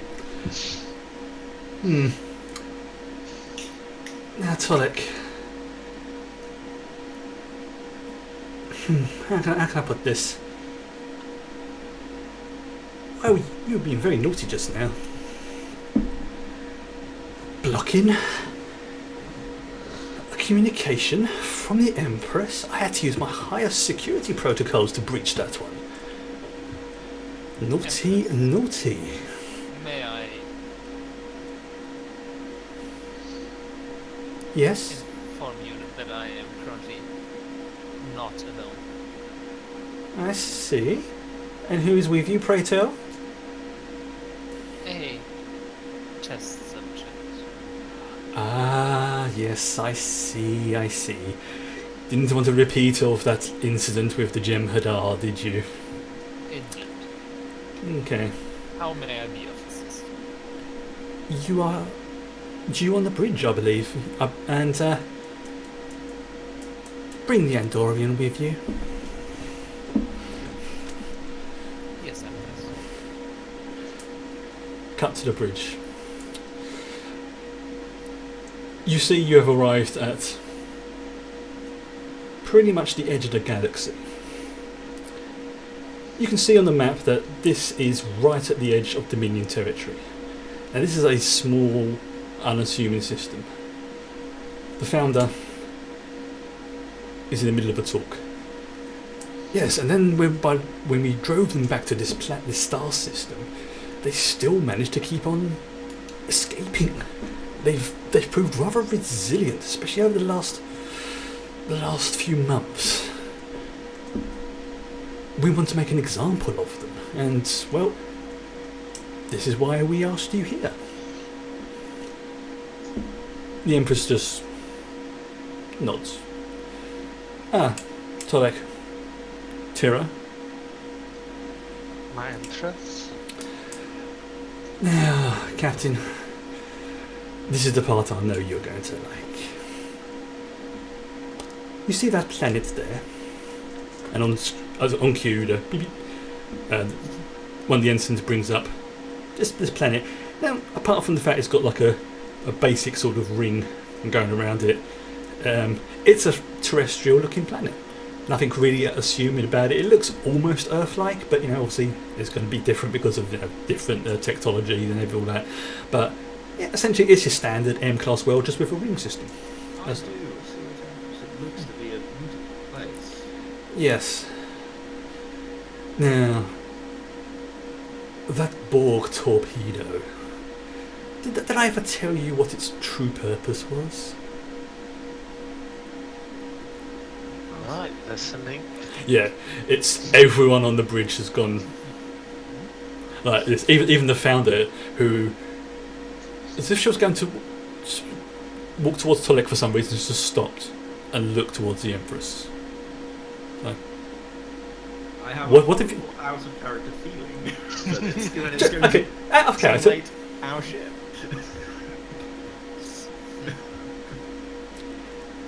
That Borg torpedo is what I have called a planet assimilation weapon. I have only seen this being used once before, and frankly, it terrified me. And then I wanted it. And now I want to see it used in my name. Do it. Do it. Sorry, I couldn't resist. Use that torpedo. Executioner Tira, do it. I recommend finding a nice, great big population centre first. Oh, and they do have a defence system. Scans for the highest density of life and population on the planet, please. Okay, this is going to be a sensor sweep. So that's going to be reason and science, and it will be assisted by the ship. Sensors and science. So who wants to roll? Who wants to roll for the ship? Do you want Roth or should I? Okay, by the way, since I'm making the roll assisted by the ship, Yes. I have technical expertise. Now I'm remembering it. One die, even one of the ship's dice can be re-rolled. That's fine. Just remind me of that. I will try to, but yes, that will be fine. Am I scanning for life sign? You're just basically doing a general scan of the planet to find a nice Yeah. big population centre where maybe a military base, anything that catches your eye. Yeah. Would my biology focus or xenobiology focus help? I'm going to say yes on this one because you're scanning for life forms as well. Yeah. That's why I was checking. Okay. Let's see. Who's rolling the assist? Yep. Oh, yeah, but DC of 1, by the way, and complication range of 1. Go ahead. Go on. It's a 1. I've made. It's 1. Come on, you can do this. Come on. Cross your fingers. So. Okay. Reroll. Yeah, we will re-roll that one. I'm sorry, this is just too much. Yeah. Every time. Okay. Alright, that's fine. Okay, you notice there's probably about 5 population centres spread out around the planet. 2 of them sort of reasonably close to each other. 1 of them quite big, and another around the other. So plus there's little minor, should we say, gatherings of biologicals on the planet. But Tolek, can you actually make a second roll for me, please, on this one? I would like you to make a... Where's my sheet?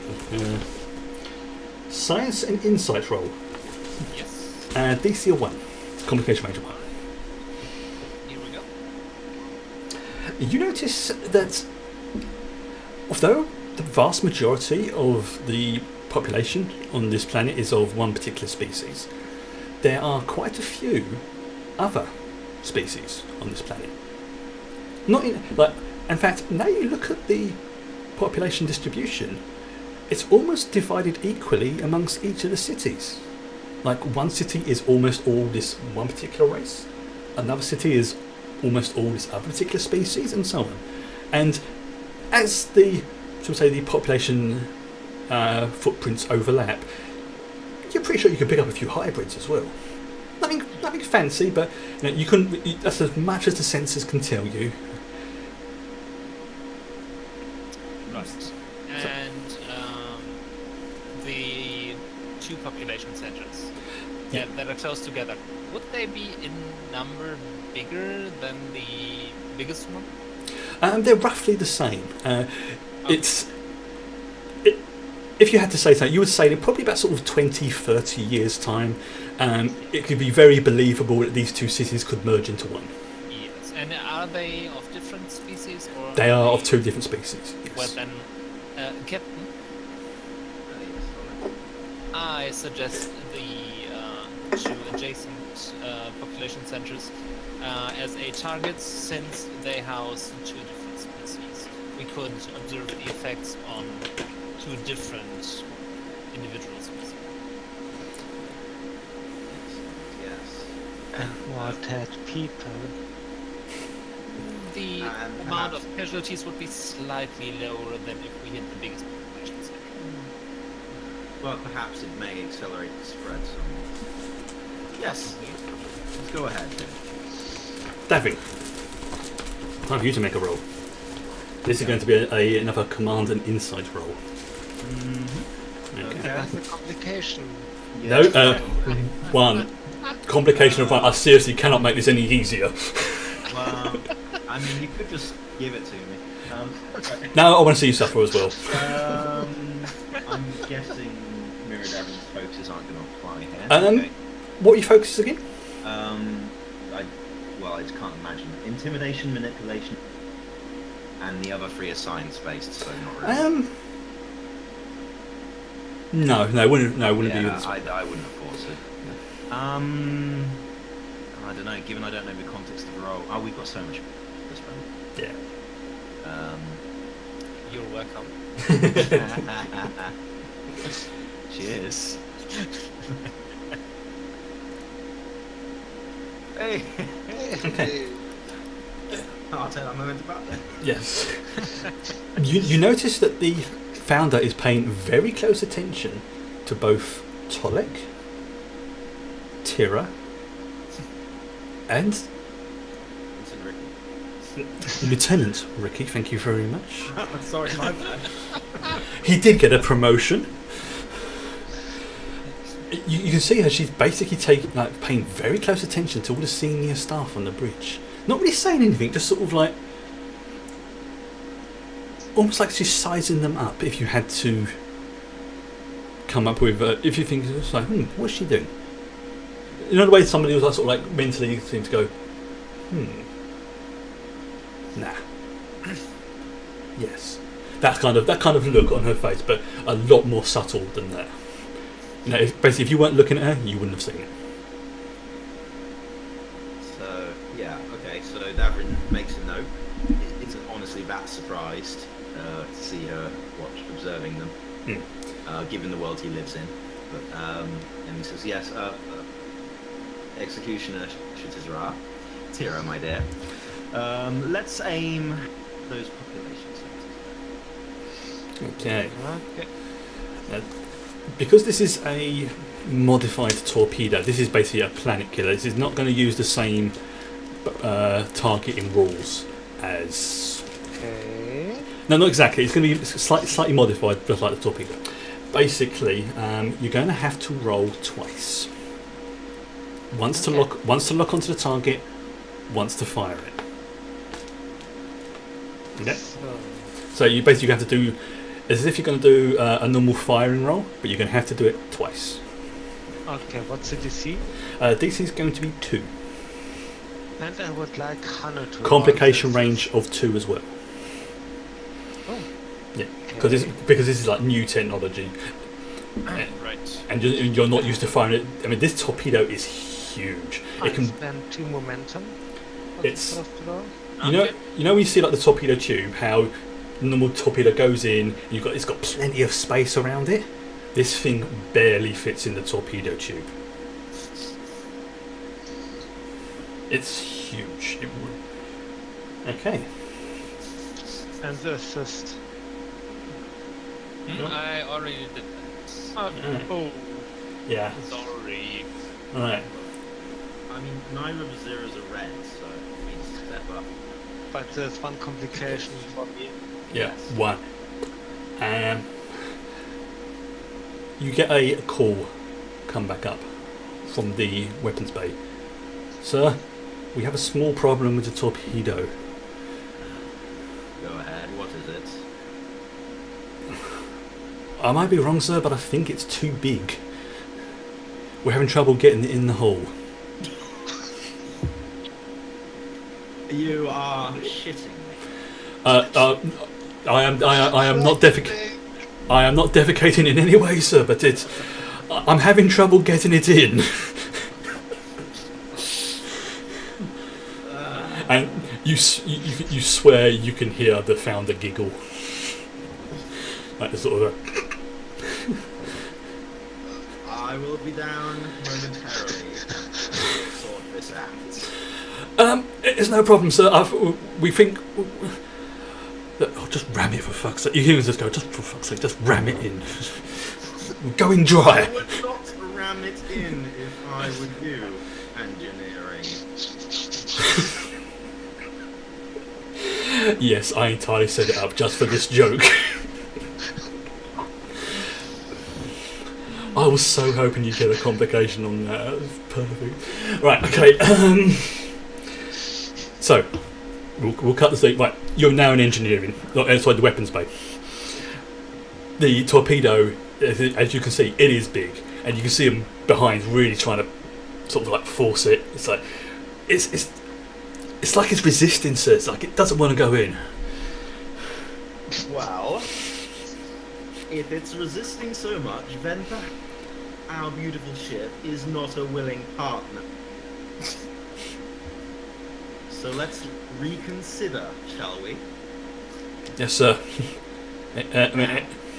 You have this thing's schematics. Is there a way we can strip it down somewhat?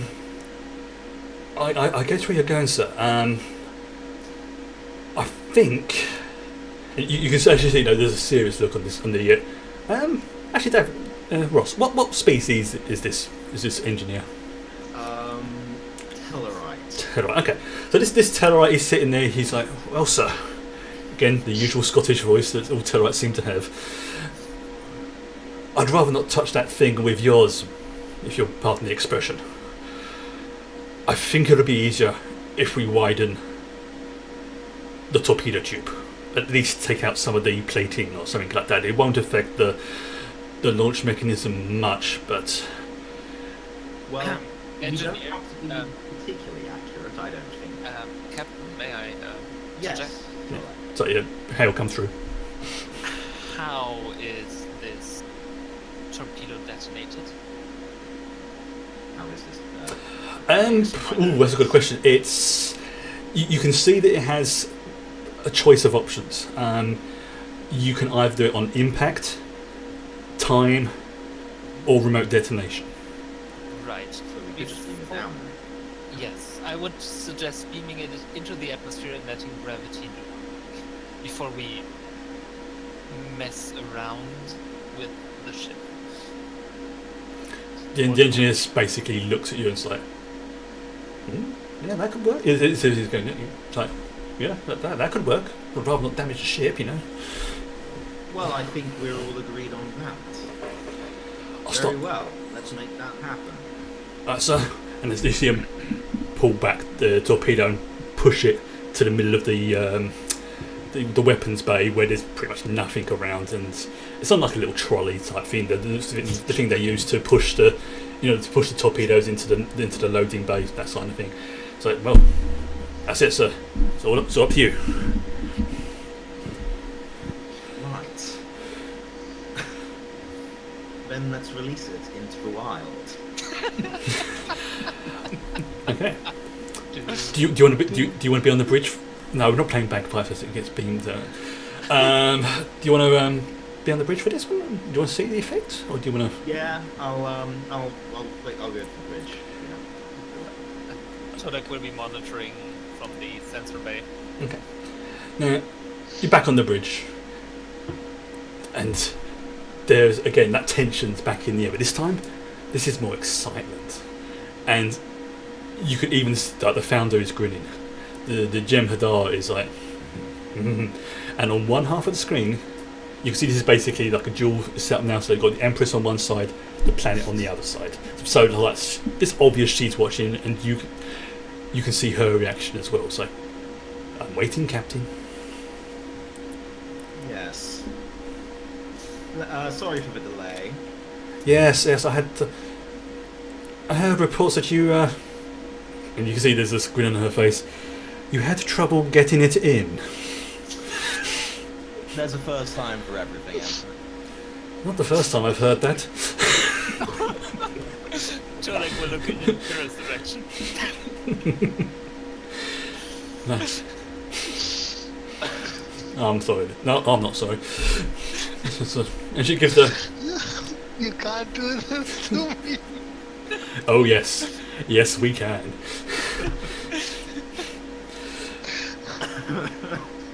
Well. Yeah. And you can see the Empress. She's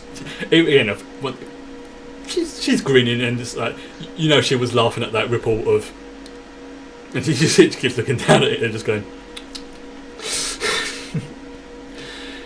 So okay, Davin gives the order. Okay. Bombs away. Ah.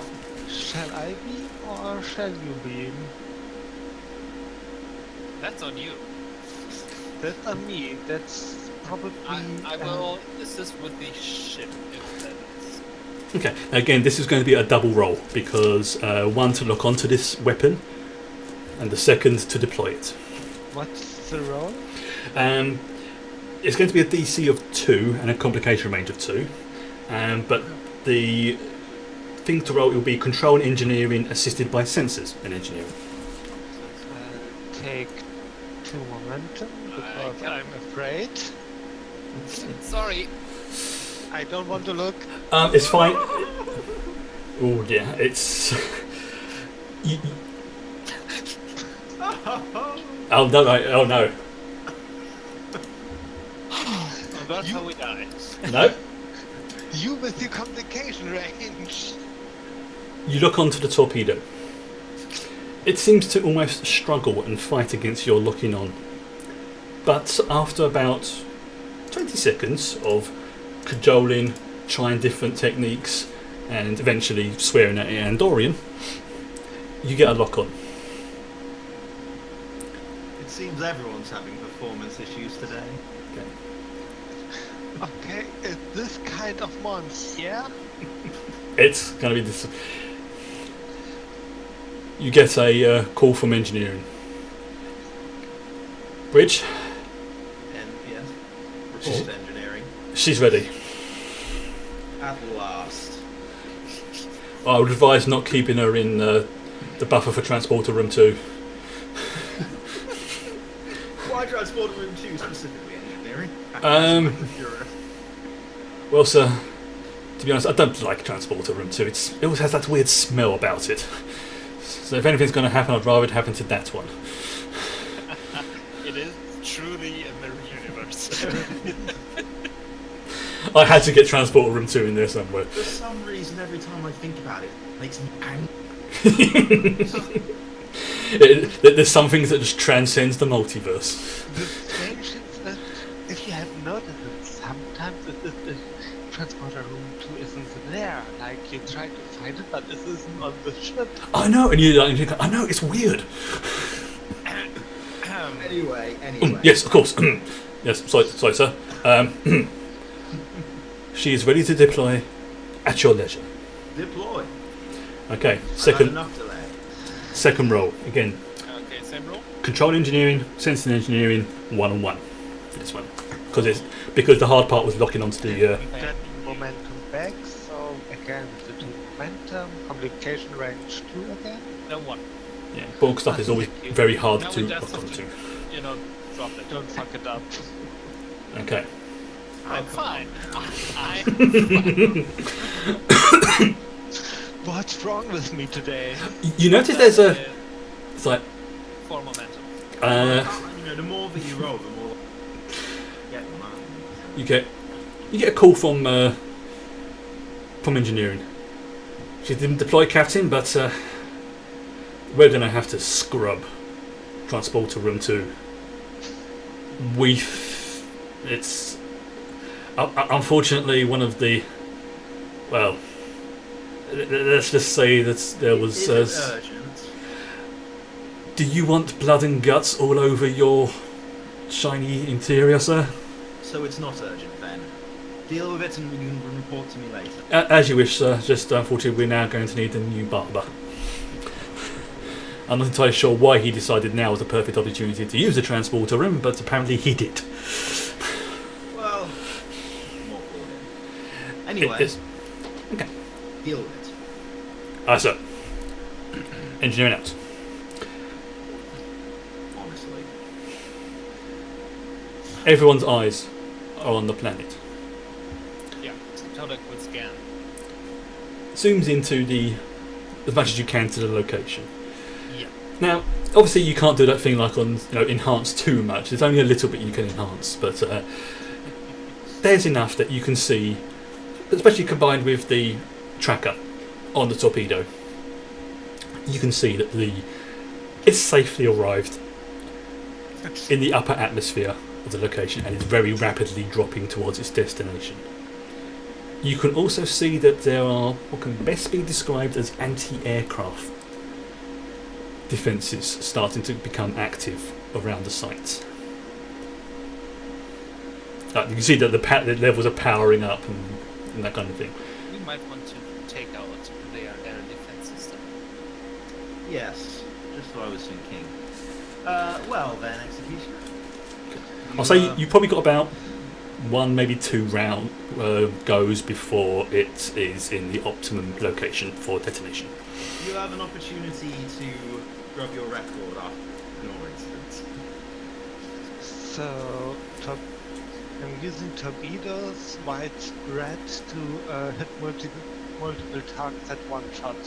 Okay, yeah, you could easily do that. You would probably be able to take out in one spread probably about 2/3 of the anti-aircraft defences. I guess that's But it's good. Starship. No, because you're having to allow for like atmosphere and everything else as well. And also they're still quite small targets, so you're having to aim quite precise. But you're doing a torpedo spread as well, so again, you just more so you get in the right location, you don't accidentally hit the torpedo and stuff like that. So, complication range and difficulty? It's going to be a difficulty 2 and a complication range of 2. Okay. Okay, 1 momentum for me, and I pray did- to the cards if you're a praying type. The ship is fine. Yep, the ship is absolutely fine. Sensors are working perfectly. Yes! Boom. There is, you see, boom, boom, boom, boom. 4. No, boom. 5. 5 of the defence things get taken out. On the comms channels, you can hear that they are. You can hear it in. We assume to be their local language. Screams. Messages being sent up to, because obviously they detected you by now, being aimed at you. So, please stop. Or along those kind of lines. It's a very broken version of what comes out the universal translator, as if the universal translator is struggling to use the language, but you're getting the broken English version of "Please stop, we surrender. Please don't do this," and things like that. Can I accidentally fire another salve into one of the cities? I mean, Yeah. there So are to say, not the air defenses left. Yeah. Well, you've got. This will be the last go you have before detonation, basically. So yeah, you can do that. Yeah, It's a slow-moving torpedo. Let's take out the air defense. You can just Yep, same roll again. just aim the rest to wherever you want to. Yeah, the air defenses and some skyscrapers Okay. or something like that. As you make the maximum damage when they fall Okay. down. okay. As you say what you're going to do, and just before you actually do it, David, can you make another perception check on the founder, please? This one is going to be, I'm going to say command and insight, I think, for this one. What we're going to do for that. DC of 1. Communication range of 1.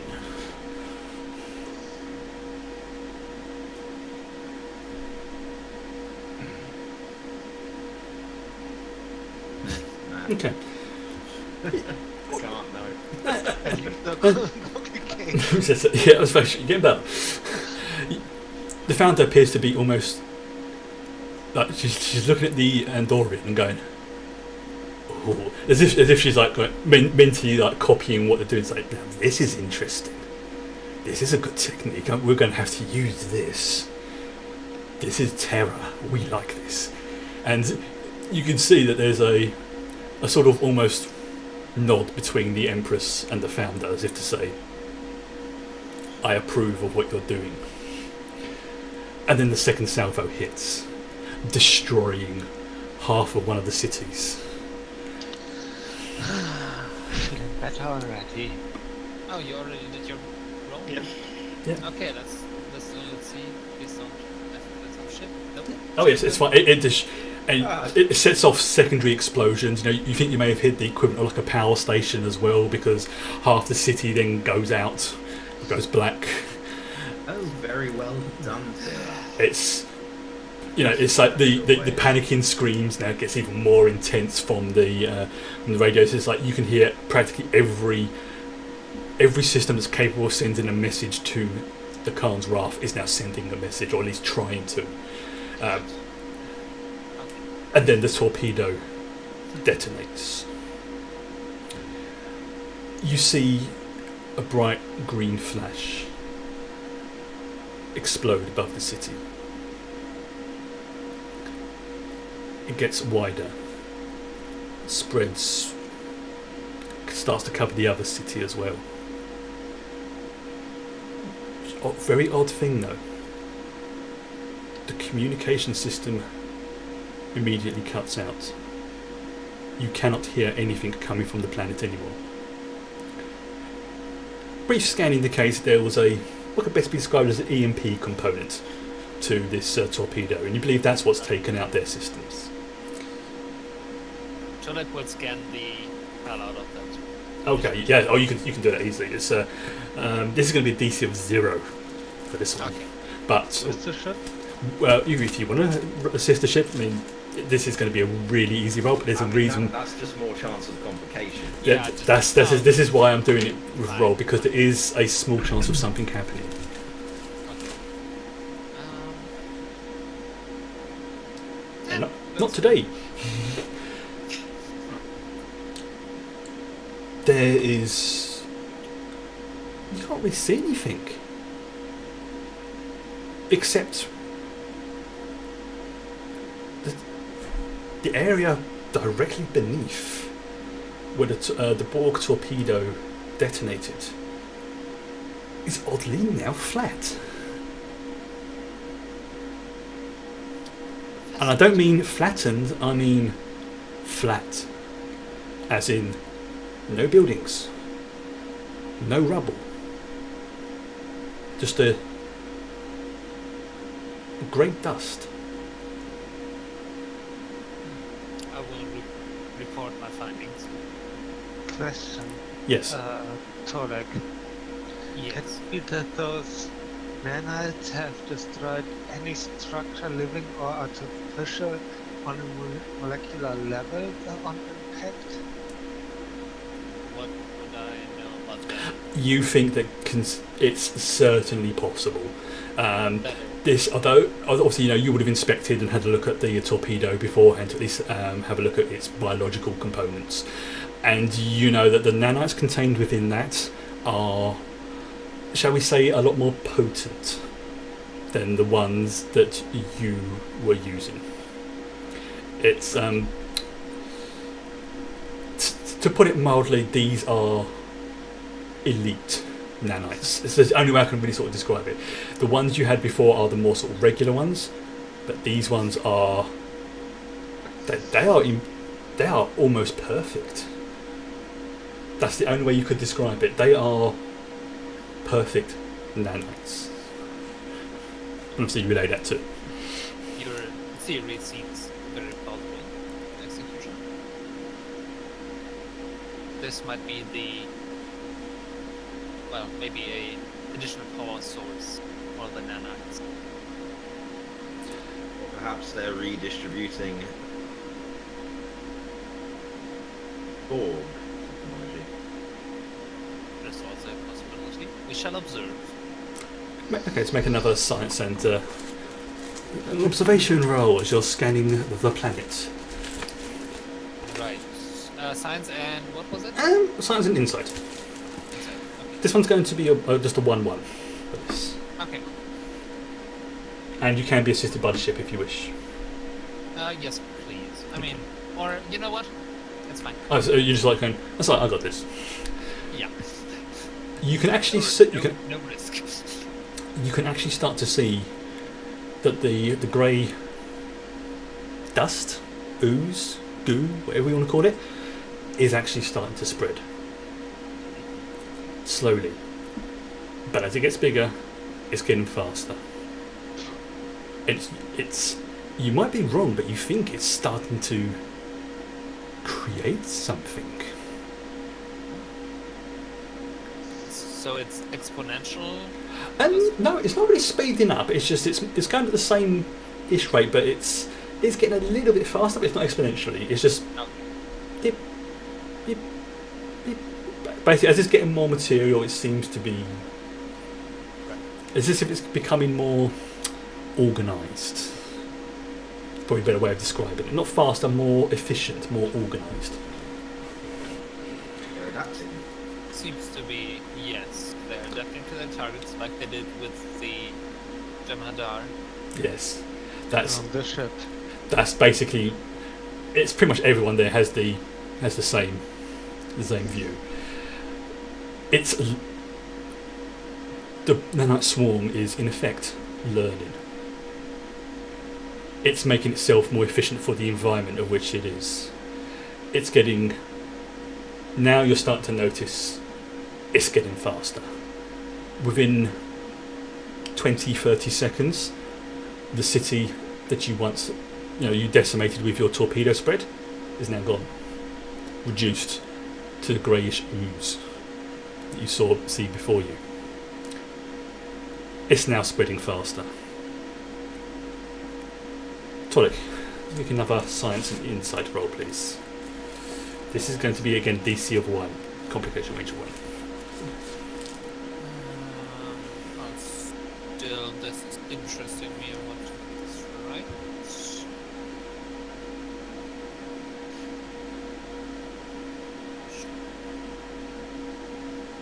Yeah.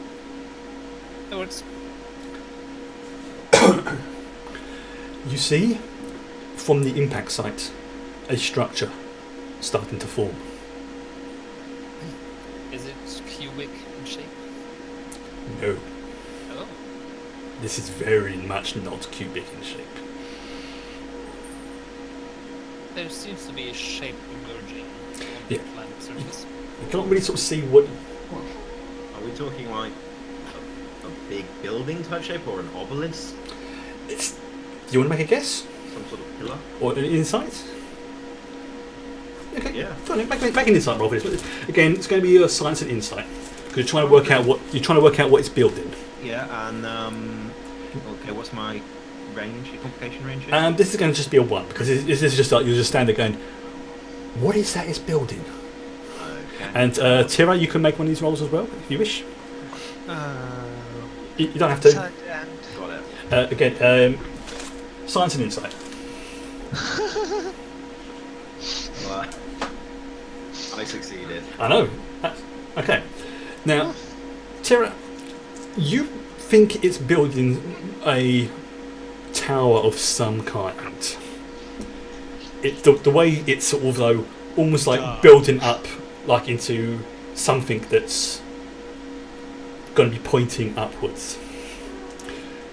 But Davrin, you recognise this straight away. This is building a weapon. Okay. And we have a guest. The ship's cat walked past. I think we either need to destroy that before it becomes a problem.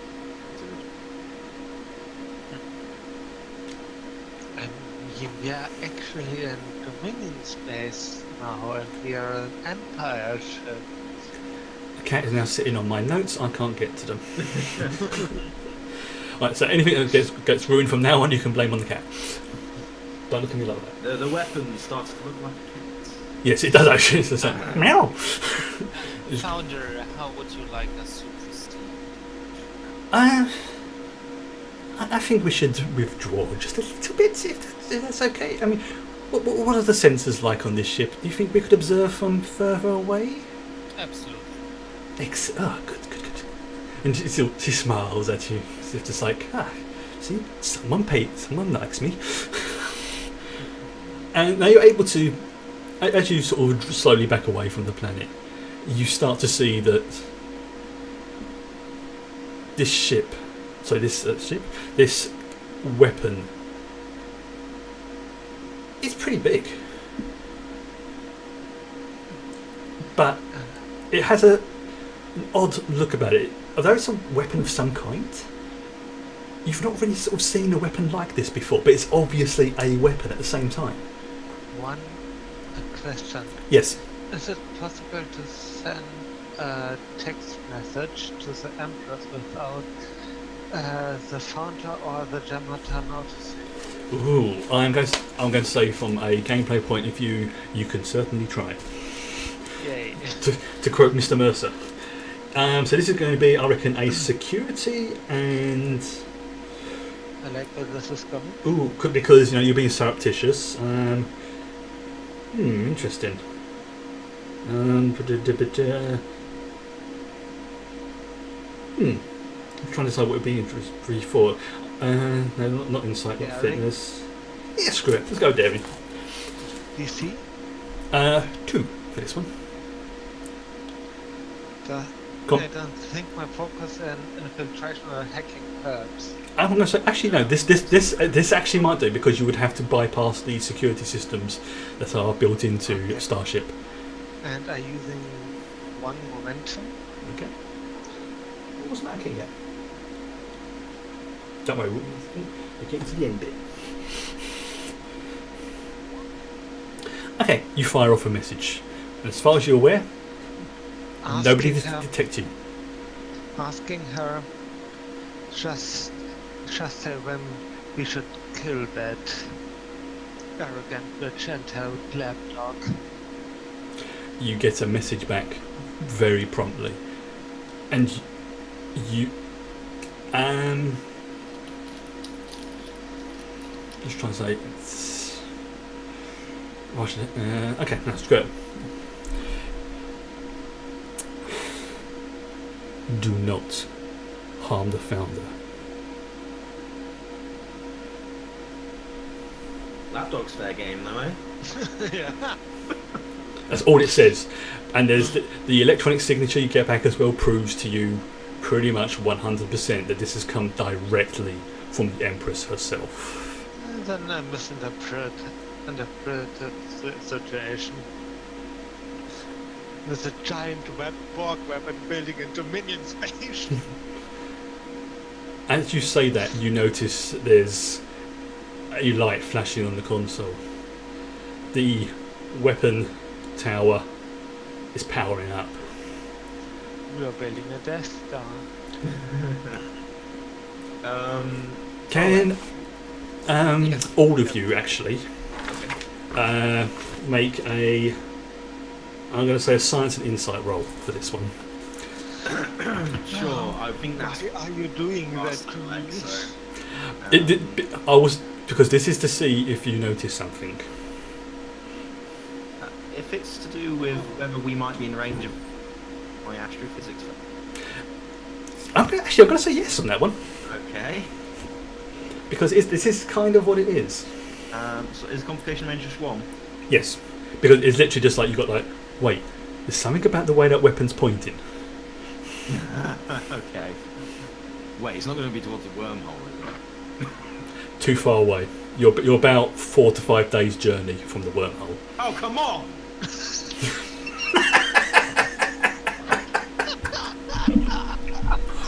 My ass. Oh, I could not have made that roll any easier for you. I mean, Oh, by the gods. playing the immediate would be 3 perfect attacks. This is... That's true. We're playing the wrong game for me, guys. Yeah, that's the thing is that if you're playing D&D, you'd be getting all ones. That's not the way fate works. We will have to test that theory. We would have to test it. I've never been this unlucky ever before. Okay. Oh well. I guess it was my turn. I'm gonna have to wing this. The founder notices straight away that weapon's not pointing at us, and that's been pointed out. You can see it straight away. Like the Khan's Wrath is like over here. The weapon's pointing that way. What is in the way? What is it pointing at? It doesn't appear to be pointing at anything. In fact, it seems to be pointing at a spot in orbit. It appears it could possibly be a nanite distribution system. Seconds later, the weapon fires. A green torrent of energy pours out from the tower to a point geostationary orbit above the planet. Now you're all expecting it just to spread out and cover the planet. But you notice something very odd indeed. There is something red forming at the point of where the weapon is firing. And it's starting to get bigger. Like energy or a physical object? You would believe it to be energy. It has that sort of electrical like, sort of thing, as if.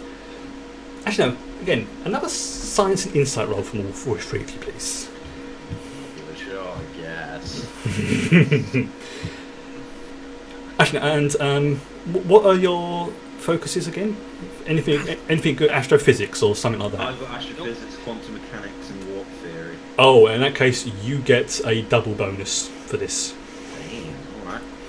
Basically, I think would I can do ignore. that though, can I will ignore any complications you roll for this one. you're Oh, making sweet. it extra easy. I really no, because this is. I mean, I'm still going to roll 2 zeros. If you roll 2 zeros, that's. Oh! I got one. You have heard rumours of things like this before, but you believe that weapon is opening a portal. I do not like this one bit. Okay. Yeah, at the same moment, Tolek is, Captain, If you're about to tell me we should get out of here, either that or take offensive action. The choice is yours. I activate our cloaking device. actually, Which do you let's have? try. You Let's try have to. one valiant attempt. We are ghosts. So I didn't catch that. You cut out a bit, Ross. Yeah, you cut out a little. Let's have one valiant attempt at trying to destroy that cannon, and then we are ghosts. We Okay. Why should we destroy it? What we Because it's creating a portal with more boredom. Yeah, but we are cloaked, and it will be fun to see what happens next. That's true. So you have your order, Executioner. You can have to decloak to fire. Yeah, of course. But then we have our shields back also. Yes. Yeah, you don't have a scimitar level cloak. You just have a basic cloak. let's put 2 quantum torpedoes into that tower. Okay, you're gonna you lock onto this thing so easy. It is giving off a obscene amount of energy. It really is giving off. It's like pretty much as soon as you even think about it, boom, you're locked on. Just roll straight. Just roll straight for damage. Oh. Yeah, no run for assist. Literally just roll straight for damage. Okay, how much damage? We have damage dice on the Damocles? Just roll for quantum torpedo. Sorry, just if you're doing a normal torpedo attack. There we have.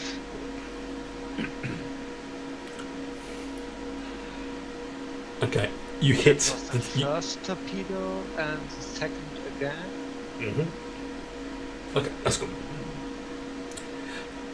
You hit the tower.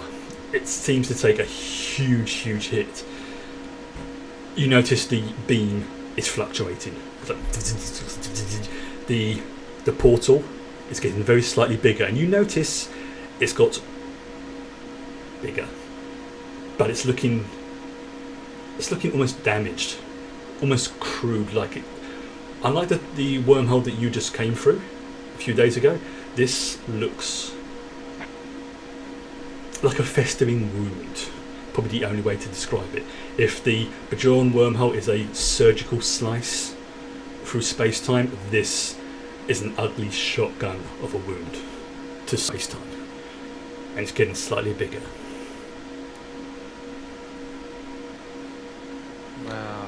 Another one. Again, I'm going to speed things up a little bit because I just noticed the time. You look onto it, destroy it. The portal, however, still remains, and you notice that it seems to be pulsing, like, and this pulsing's getting slower and slower, but it's still open. Yeah, guys, we just made the other end of in our universe. Is there any way to close it? Any scientific way You can that Todek might know about? not like this. You've never seen a successful opening of a portal like this before.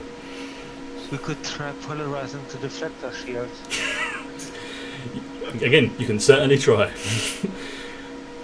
Fascinating. This is certainly a new phenomenon. The founder's now looking at you with a little bit of terror on her face. We need to leave. This is not right. You were supposed to be and she turns to the Empress and says, "You promised me this would destroy them. What is that?" And she points to the red portal.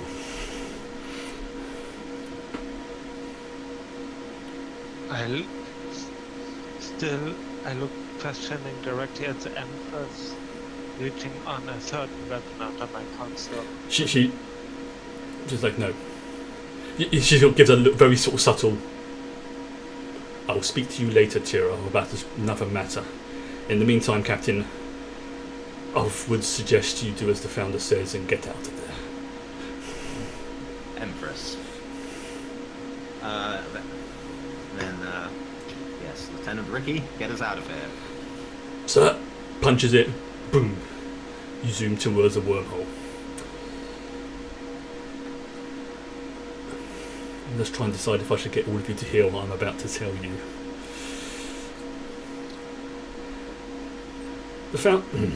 Yeah, screw it. You're on the bridge for this one. The founder is back in her quarters. This is on the journey back to the wormhole. This is like an epilogue, shall we say. Captain, how is the founder? She seems worried for once. I have noticed her being astutely observing myself and the other senior members of the crew up until this point. Yeah. I don't know whether that is relevant. Of course she did. She's a shape changer. The correct term is changeling or founder. Please, Tara, we must observe protocols after all. Yes, you have a very good point there, though. However, I do agree she should be watched, but consider this to be an imperial decree from my mouth to your ears, and this goes for all of you, including you, Tolek. The founder is off limits. She is not to be harmed in any way. Because, and she just leans back, or leans forward I should say, no changeling has ever killed another. And that's where we're going to end it. And that's where we're going to end it. So I had to speed things up because I realised we're going a bit over the time, but yeah. There we go. So I guess we're all changelings. No, you're not changelings. At least I will still let everyone know that Tolek will be at our side as long as he keeps the Aces on our side of the end. For now. Oh no. I would say thank you, Ross, for being the person who completely picked up on that straight away about what happened with regards I was to. thinking, as you were describing it, I was thinking, I've heard before. That was the point. Yeah. It was setting up one potential entryway to the Bendrazi wormhole. That is definitely not where I thought the other end was going to be. So, yeah. Well, I told you, it opens to multiple locations. Yeah. Yeah. This just happens to be one of them. But now we know it's port related. Well, Partially. Our actual characters don't know. Oh, of course, yeah. The character. It's. I mean, you guys, the Mirror Universe knows it, but the Prime Universe, yeah. All they know is that's why I was debating whether or not to only have one person hear about that, because it was originally going to be a message just to Tira. No changeling has ever harmed another. Bloody changelings, man. They get everyone. Mm-hmm. Yeah.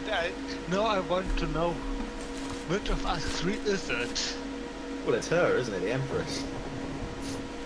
That's. You're going to figure this out straight away. I mean, it's yeah. We'll say that on your way back to Terok Nor and things like that, you pretty much are told that, yeah, the reason why the Dominion and the Empire are being so friendly towards each other. Because the Empire's already a part of the Dominion. Correct. And has been for a while. Well played. Yep. And these are all things that you're basically only, at the moment, only you three and the Empress knows this. So Tira's little plan has got a little bit complicated sitting on that damn throne. We've basically got a whole other before that will work out. Yeah. Well, we think about it, you've now got the Terran Empire, the Klingon Cardassian Alliance, which has supplanted the Terran Empire, the Dominion, and the Borg, all technically working together. Yep. And one crazy bloodthirsty bitch who wants to take it all. So yeah, that was the conclusion of the Mirror Universe episode. Like I say, I'm not 100% sure to begin with if it was going to be canon, but I'm thinking this is going to be officially canon because it just sets things up so nicely for future shenanigans. Really is. Hope you enjoy. It'd be nice to return to these guys. Oh, you are definitely going to be coming back to these guys at some point. Because as I say, I love the Mirror Universe. I really do. It's the whole way. It's like completely taken the standard characters and the way they work and just flips it on their head. Freaking brilliant. Absolutely brilliant. I've just loved that ever since day one. Excuse me. Excuse me. That was good. I was trying to think what I was going to say. Yeah, so obviously next time we're going to be back in the Prime Universe. I've got a few things I want to try out as well. Nothing nasty, but these are the sort of way of doing the episode. Like somebody's suggested on one of the websites continuing missions to do a thing what's called a teaser, which basically means you will be starting off straight away in the middle of some action. And that action may or may not have relevance to the rest of the episode. If you know the way it's like, it'll start, they're doing one thing, then the credits will roll, and then something else happens afterwards. It'll be the equivalent of that. And also, that's a way like building up momentum and that kind of thing as well, just to sort of get you into flow. But that's one thing I'll be trying next time. I'm also going to be looking at trying to get eventually get some proper maps done for various locations, like for the ship, for Deep Space Nine, stuff like that.